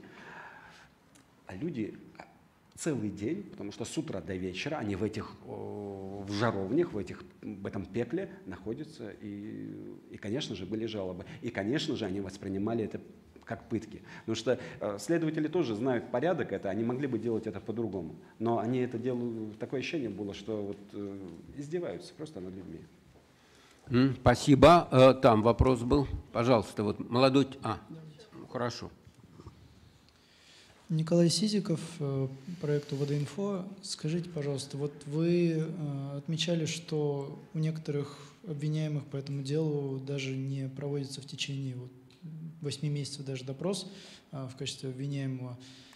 А какие-то вообще следственные действия по этому делу проходили? Какие они вообще? Что сделало следствие вот за эти 8 месяцев? Можете сказать? Спасибо. Кто начнет? Можно я отвечу сперва? Давай ты начнешь. Если я затрагивал этот вопрос, мы не говорили о том, что в течение 8 месяцев ни одного следственного действия не проводится. А если говорить конкретно, не допросили, это вот с июля мы попросили нас допросить, до сегодняшнего дня мы еще не допрошены, то есть, чтобы вы понимали. Следственные действия формальные, они те или иные проводят. Но это какие следственные действия? Назначение экспертиз тех или иных. Судебно-медицинских, психолого-лингвистических, ряда других. Ознакомление с этими многочисленными экспертизами всех. По сути, в основной своей массе портретные экспертизы. Вот эти вот и ознакомление обвиняемых с назначением этих экспертиз в некоторых случаях, потому что я знаю, что вот с некоторыми вообще, в том числе и экспертизы, например, с нами только вот недавно начали проводить, при этом в ходе ознакомления, когда мы вот на этих следственных действиях просим вот это нам предъявить, потому что для них мы же защищаем их, у нас есть ходатайство, но у нас ряд вопросов, которые мы, возможно, не имея в той или иной экспертной области познаний, мы не можем ответить, и нам нужно что-то проверить. Это все игнорируется, это просто формально проводится. Формальные следственные действия, конечно, да, проводятся. Джабраил, активных следственных действий с момента задержания, то есть 19 апреля, в отношении Малсега не проводятся. Нас вяло текуче начали ознакомливать с прошлой недели. У нас 3 дня мы провели, совместно с Малсегом ознакомливались исключительно только с назначениями экспертиз, которые были назначены в марте, апреле, в мае 2019 года.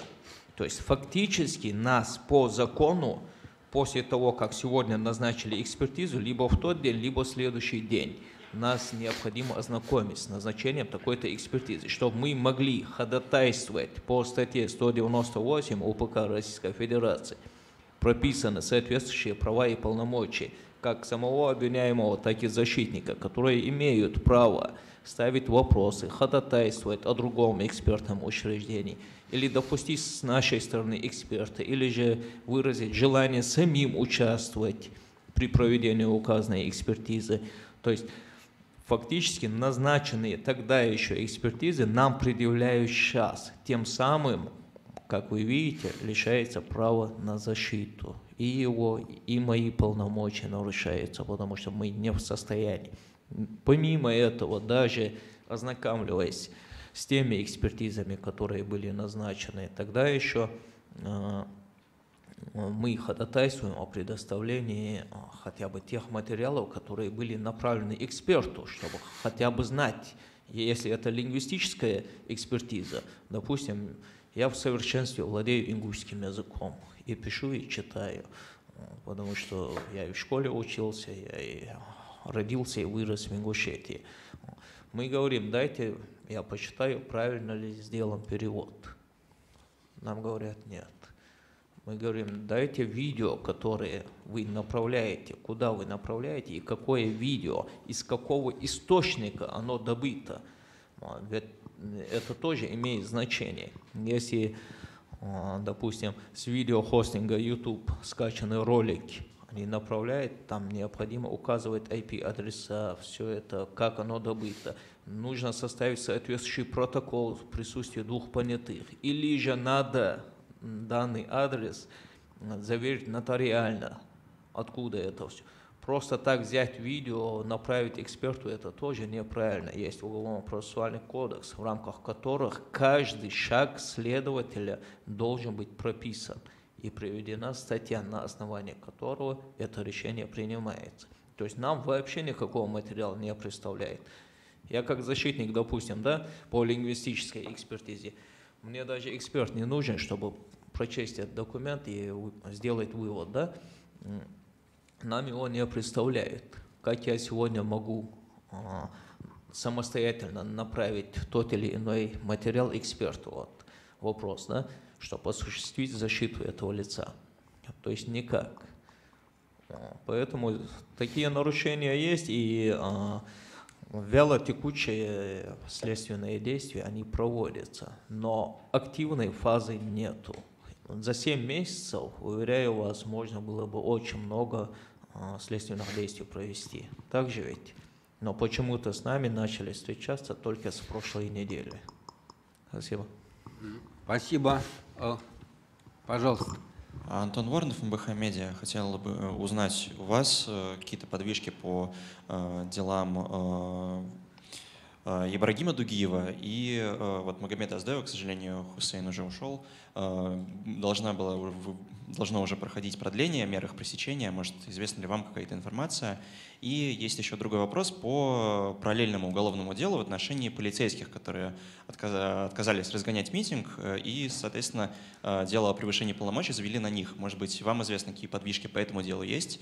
Потому что оно в такой вот достаточно засекречено, о нем почти ничего не известно. Спасибо. Ну, я не являюсь защитником прав и интересов Дугиева и остальных лиц, основанных на предположениях, ответа не могу давать, потому что у них есть свои защитники, которые владеют как ситуацией, так и позицией их доверителей. А относительно тех ППСников, там, насколько мне известно, работает мой двоюродный брат Магомед, представляет их права и интересы. Не, он не защитник, а просто представитель судей. И, насколько я понимаю, такого приказа им не поступило разгонять. Чтобы отказываться разгонять, надо, чтобы приказ поступил. Такого приказа сотрудникам ППС не поступал, поэтому вопрос, я считаю, чуть неправильным. Они просто вышли в ряд, и фактически их действия, по большому счету, в некотором смысле, наоборот, они оказывали какую-то помощь и росгвардейцам, и какую-то помощь и митингующим. То есть у них определенно миротворческая миссия была, которую они выполнили. Но обернулись эти действия им боком. Спасибо.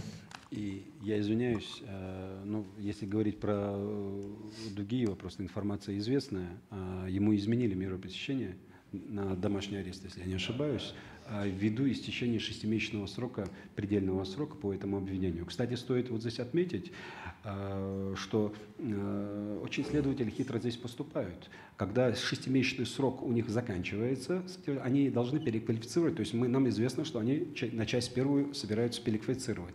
Но они специально тянут, ждут продления меры пресечения по части второй, чтобы тяжесть обвинения дала им возможность выше 6-месячного срока продлиться, и после продления меры пресечения они переквалификацию делают. Но это хитрость, которая недостойна, стыдно должно быть мне вот прибегать к таким моментам. Это такая глупая хитрость, которая очевидна и которая всем видна. Кстати, у нас следователи очень извращенно толкуют норму уголовного процессуального законодательства. Если 6-месячный срок содержания под стражей прошел, следователь не должен ждать там какого-то с моря погоды, или суда или еще кого-то, он обязан освободить человека из-под стражи сам. Он должен быть инициатором этого. Уголовно-процессуальный закон следователи должны соблюдать.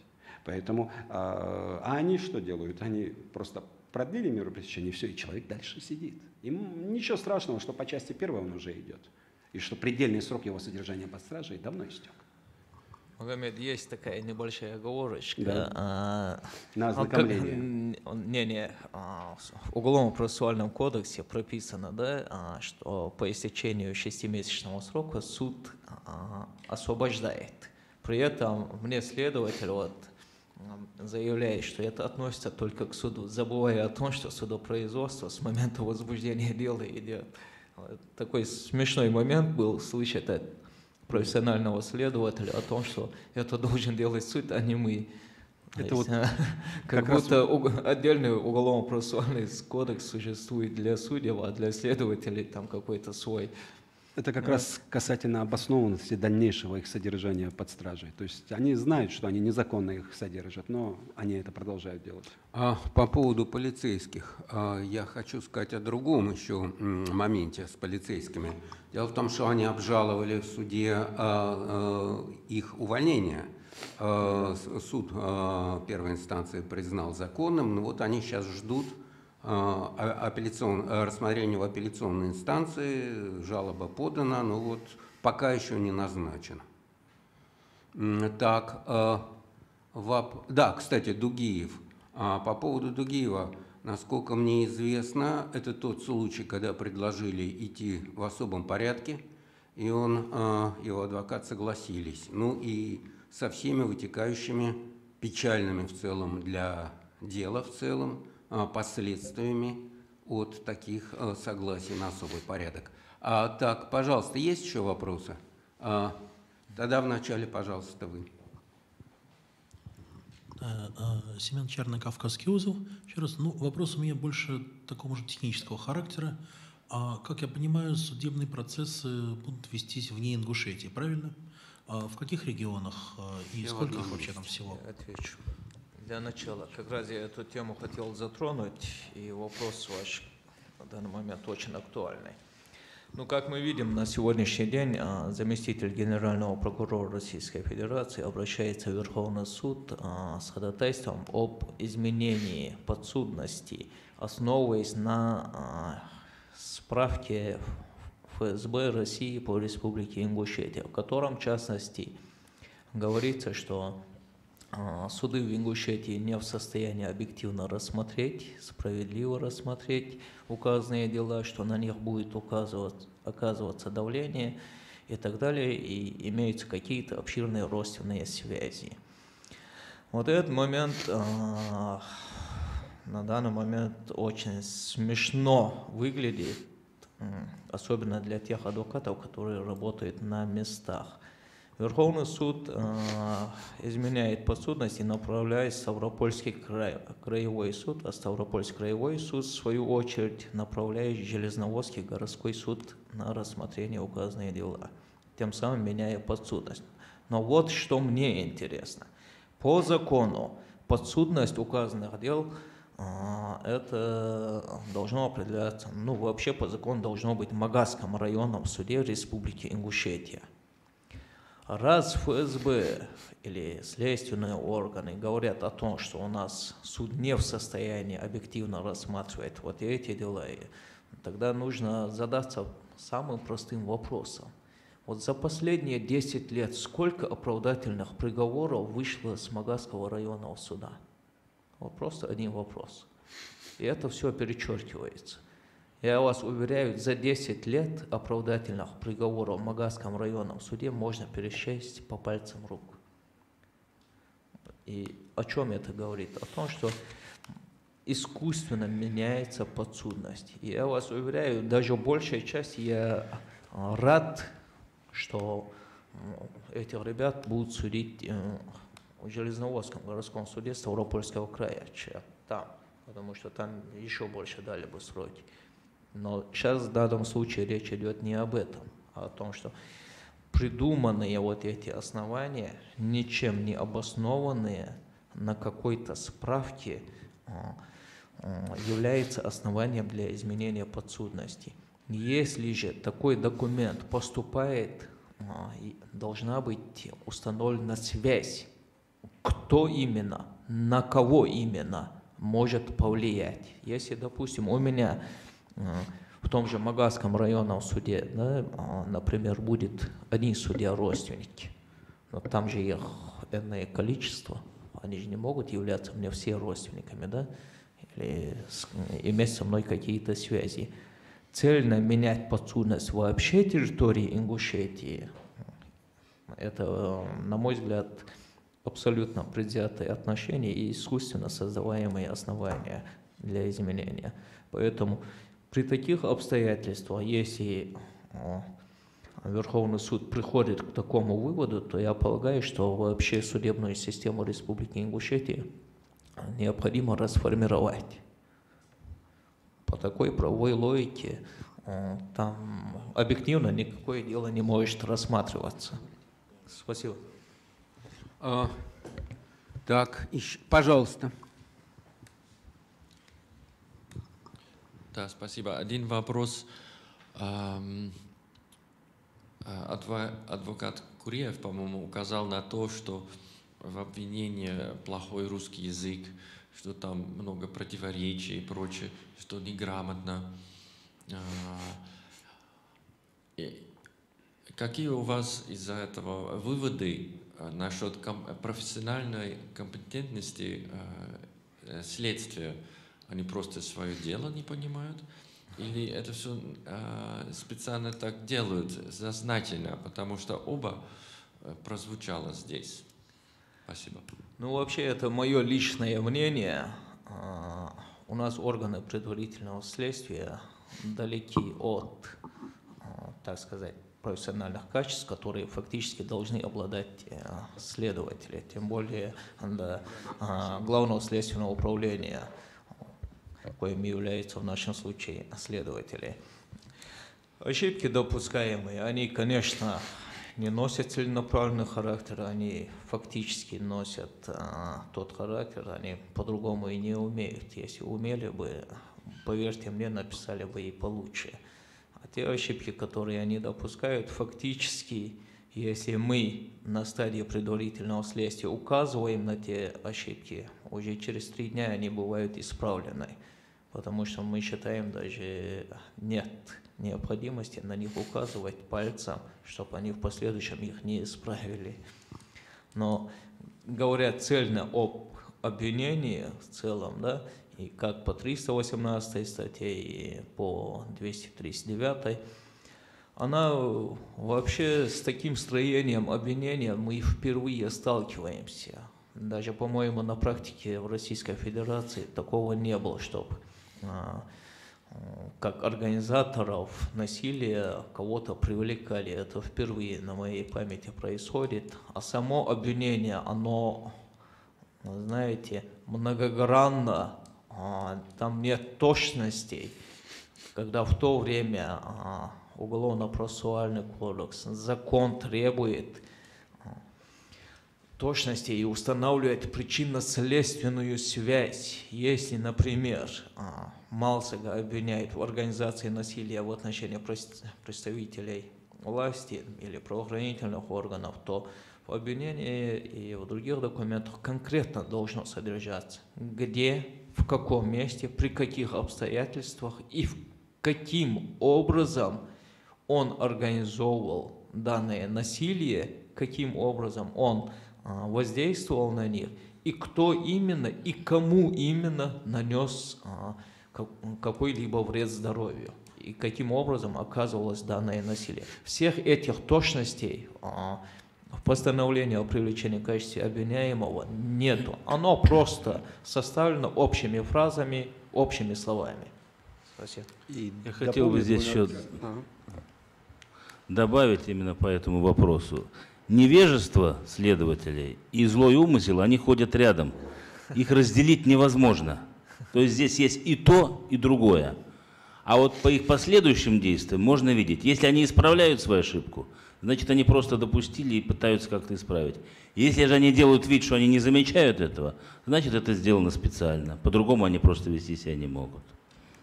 Еще один момент, вот, чтобы говорить об ошибке, здесь такие системные ошибки, в каком плане? Вот кроме тех формальностей, размытости самого обвинения, где нет конкретики, говоря об организации этого насилия, здесь еще такие, у нас следственная группа довольно-таки большая. У нас просто беда в том, что господин Нарыжный, который руководит данной следственной группой, не контролирует и не следит за всеми следователями, которые в этой группе. Потому что голова не знает, что руки и ноги делают, на мой взгляд, исходя из тех или иных документов.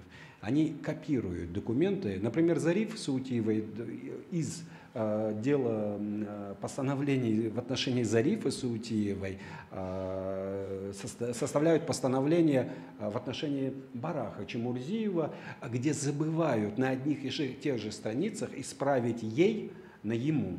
И так, если говорить, например, там постановление о продлении меры пресечения, ходатайство, где следователи. И самое интересное, дальше эти ошибки в точь переходят в судебные документы, в том числе и в протокол судебного заседания, вот что касается Погосяна, 23 сентября, о чем было признано и частное постановление в отношении судьи Погосяна, но это формальная такая со стороны Ставропольского краевого суда подарок нам был сделан. Хотели обмануть нас, что в плане, вот видите, мы реагируем, мы не прячемся за чужими спинами и откровенно принимаем на себя удар. Хотя ничего, признали наши нарушения, но ничего не изменилось, домашний арест остался. И вот такие вот моменты просто из постановления в постановление ходят, с флешками ходят, судья отдал, перекинул, переписал, ошибки остаются, поэтому просто они повторяются. Фамилии меняются. Фамилии просто меняют и забывают, что здесь мужской род, здесь женский. Не заметили. Наглядный пример был, когда обвинения предъявляли Малсагу Жахову. В постановлении о привлечении в качестве обвиняемого был прописан Барахоев Ахмед. Нам его распечатали и предъявили. Но ошибка была в том, что Малсаг его вслух прочитал. Исследователь понял, что он не то постановление нам вручает. А я как адвокат молчу, но он поспешил его прочитать. И тут следователь сразу вскочил, взял это постановление буквально, его фамилию убрал, Ужахов написал Инна. Вот там. Фактически одно постановление, каждому второму оно предъявляется. Вопросы?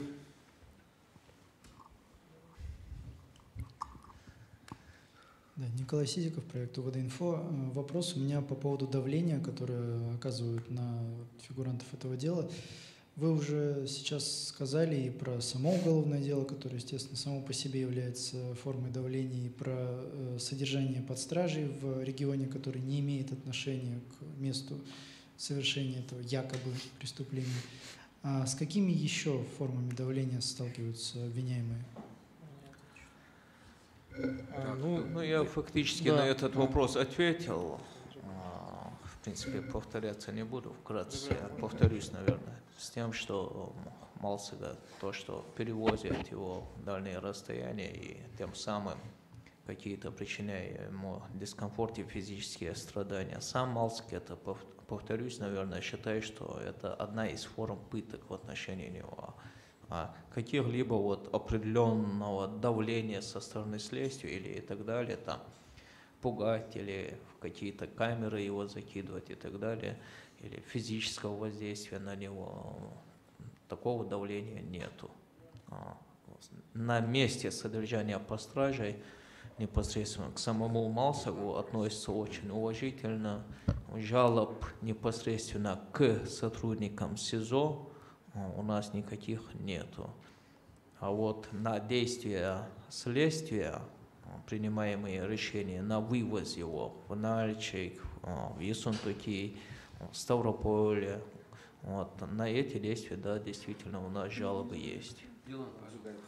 Ну, я тоже просто дополню, что, да, прямого такого воздействия, давления нет. Точно так же Зарифа, который содержится в СИЗО номер 1 города Нальчик, на условия в СИЗО не жалуется. Но опосредованное давление имеется.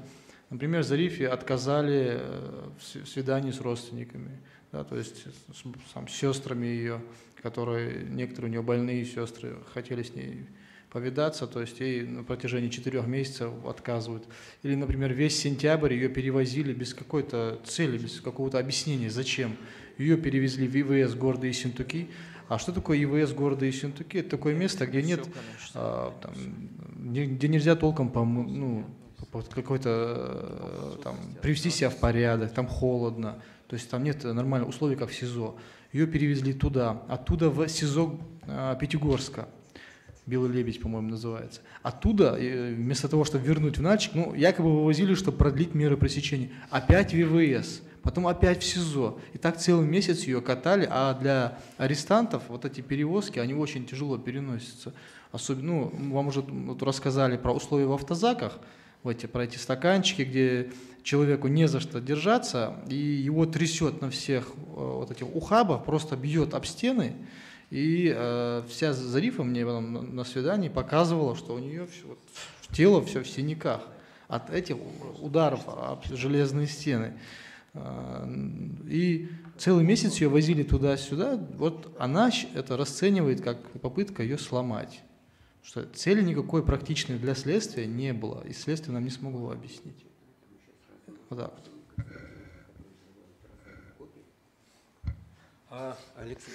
Ну, я хотел бы еще в итоге сказать, что, конечно, в данном деле оказание давления не является все-таки основным методом воздействия. Здесь все-таки основной метод воздействия – это игнорирование всех прав, такое вот безнаказанное игнорирование всего, что только можно.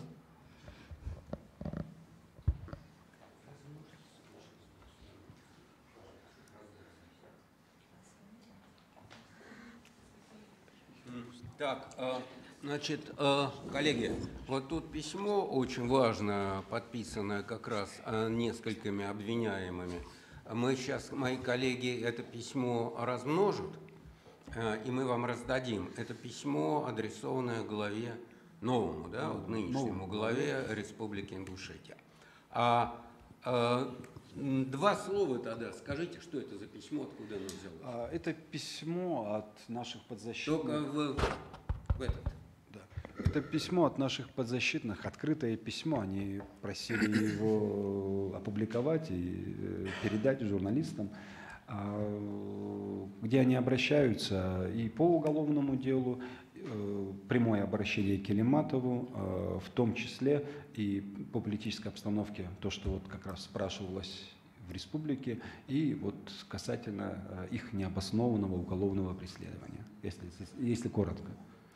Коллеги, ну, значит, мы вам раздадим, и если вы опубликуете этот документ, по-моему, важный, интересный документ, то все мы будем благодарны. Теперь, пока размножается документ, Джабраил Куриев хотел сделать некоторое дополнение важное. Коллеги, сейчас все выступили, я в том числе не коснулся того факта, что изначально дело было возбуждено 25 марта по статье 212 УК Российской Федерации. А после 27 марта вот эти два дела были соединены в одно производство, что послужило основанием для возбуждения дела по статье 212. на каком-то паблике в Инстаграм под какой-то статьей появились, по-моему, 2-3 комментария, которые якобы носят характер экстремистского или захвата власти там, и так далее, и так далее. Ну, неопределенный характер, скажем. Теперь мы говорим о том, что какая связь между этим делом и событиями, которые произошли 27 марта. Нам вразумительного ответа на этот вопрос никто не может дать. Более того, мои коллеги даже с жалобой обращались и в прокуратуру, и в другие органы. Приходят стандартные ответы о том, что все законно обосновано. Но при этом за все время следствия, за 7 месяцев, я лично видел только пару бумажек относительно указанной статьи. Других материалов нам не предъявлялось, мы не ознакомливались и не видим. И даже у нас есть определенные сомнения, что это дело вообще расследуется или нет. И задаюсь вопросом, как адвокат, а зачем соединили их? И тут ответ такой логически вырисовывается. Дело в том, что 212 статья, она подсудна военному суду. Если эти дела в соединенном порядке дойдут до суда, то так называемых лидеров будут судить в Ростовском окружном военном суде. Поэтому этот момент очень важен. И здесь не надо будет и подсудность менять, или что-либо еще другое делать. Поэтому мы считаем, что те комментарии, они носили абсолютно провокационный характер, что из этого следует, что и события, которые происходили 27 числа, тоже был своего рода такой план.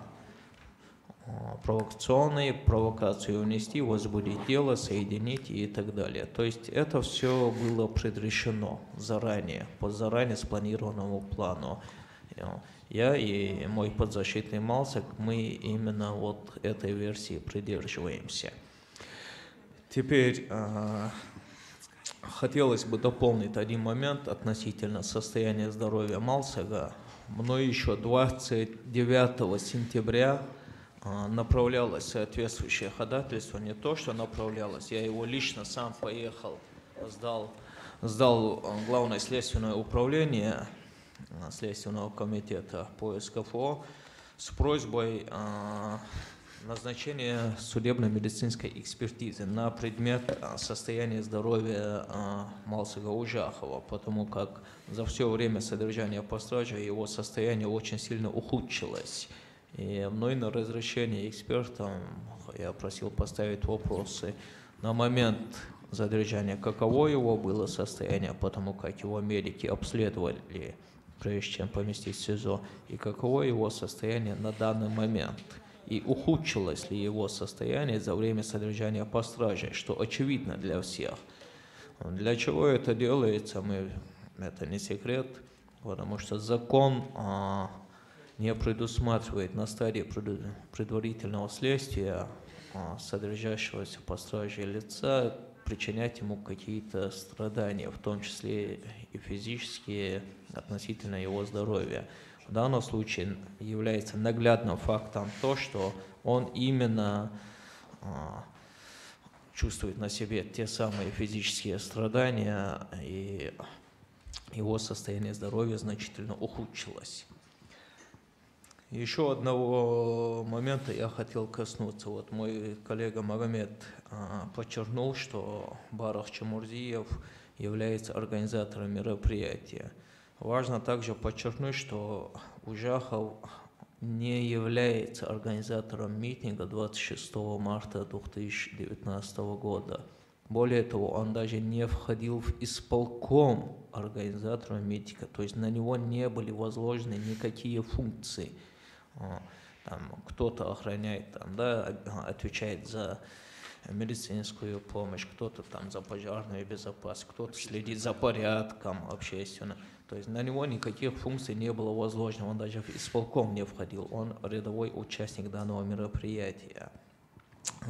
Что касается разгона утром 27 марта, давайте обратимся к закону. Вот представим себе, что мы сейчас все вместе выйдем и будем курить там у дверей. И подъедут, так сказать, росгвардейцы и начнут нас выталкивать оттуда. Это будет законно. Чем отличается общественное мероприятие, митинг и так далее? Тем, что они выступают в микрофон, держат плакаты, какие-либо действия общественного мероприятия проводят. 27 марта утром, то есть те люди, которые находились на площади, они ничего не делали, они просто стояли. Никто на трибуне не выступал, никто в микрофон не кричал, никто плакаты не держал. Они просто стояли на площади в то время. И закон нам говорит, и вот действия полиции, Магомед подчеркивал, что насилие незаконного характера, это абсолютно верно. Потому что если нет со стороны присутствующего на площади никаких действий, то зачем было их разгонять? Вопрос. Вот, из этого надо следовать. Если он не является митингом, это мирное собрание, стоят люди. Митинг – это форма, когда призывы, что-то, лозунги и так далее. Таких лозунгов не было 27-го, соответственно, не было оснований их разгонять. Если их стали разгонять, это носит провокационный характер. Коллеги, спасибо всем за участие в нашей пресс-конференции, за вопросы. Надеюсь, что наша пресс-конференция принесет пользу, в смысле пользу для судеб, обвиняемых по этому фальсифицированному уголовному делу. Спасибо. Спасибо.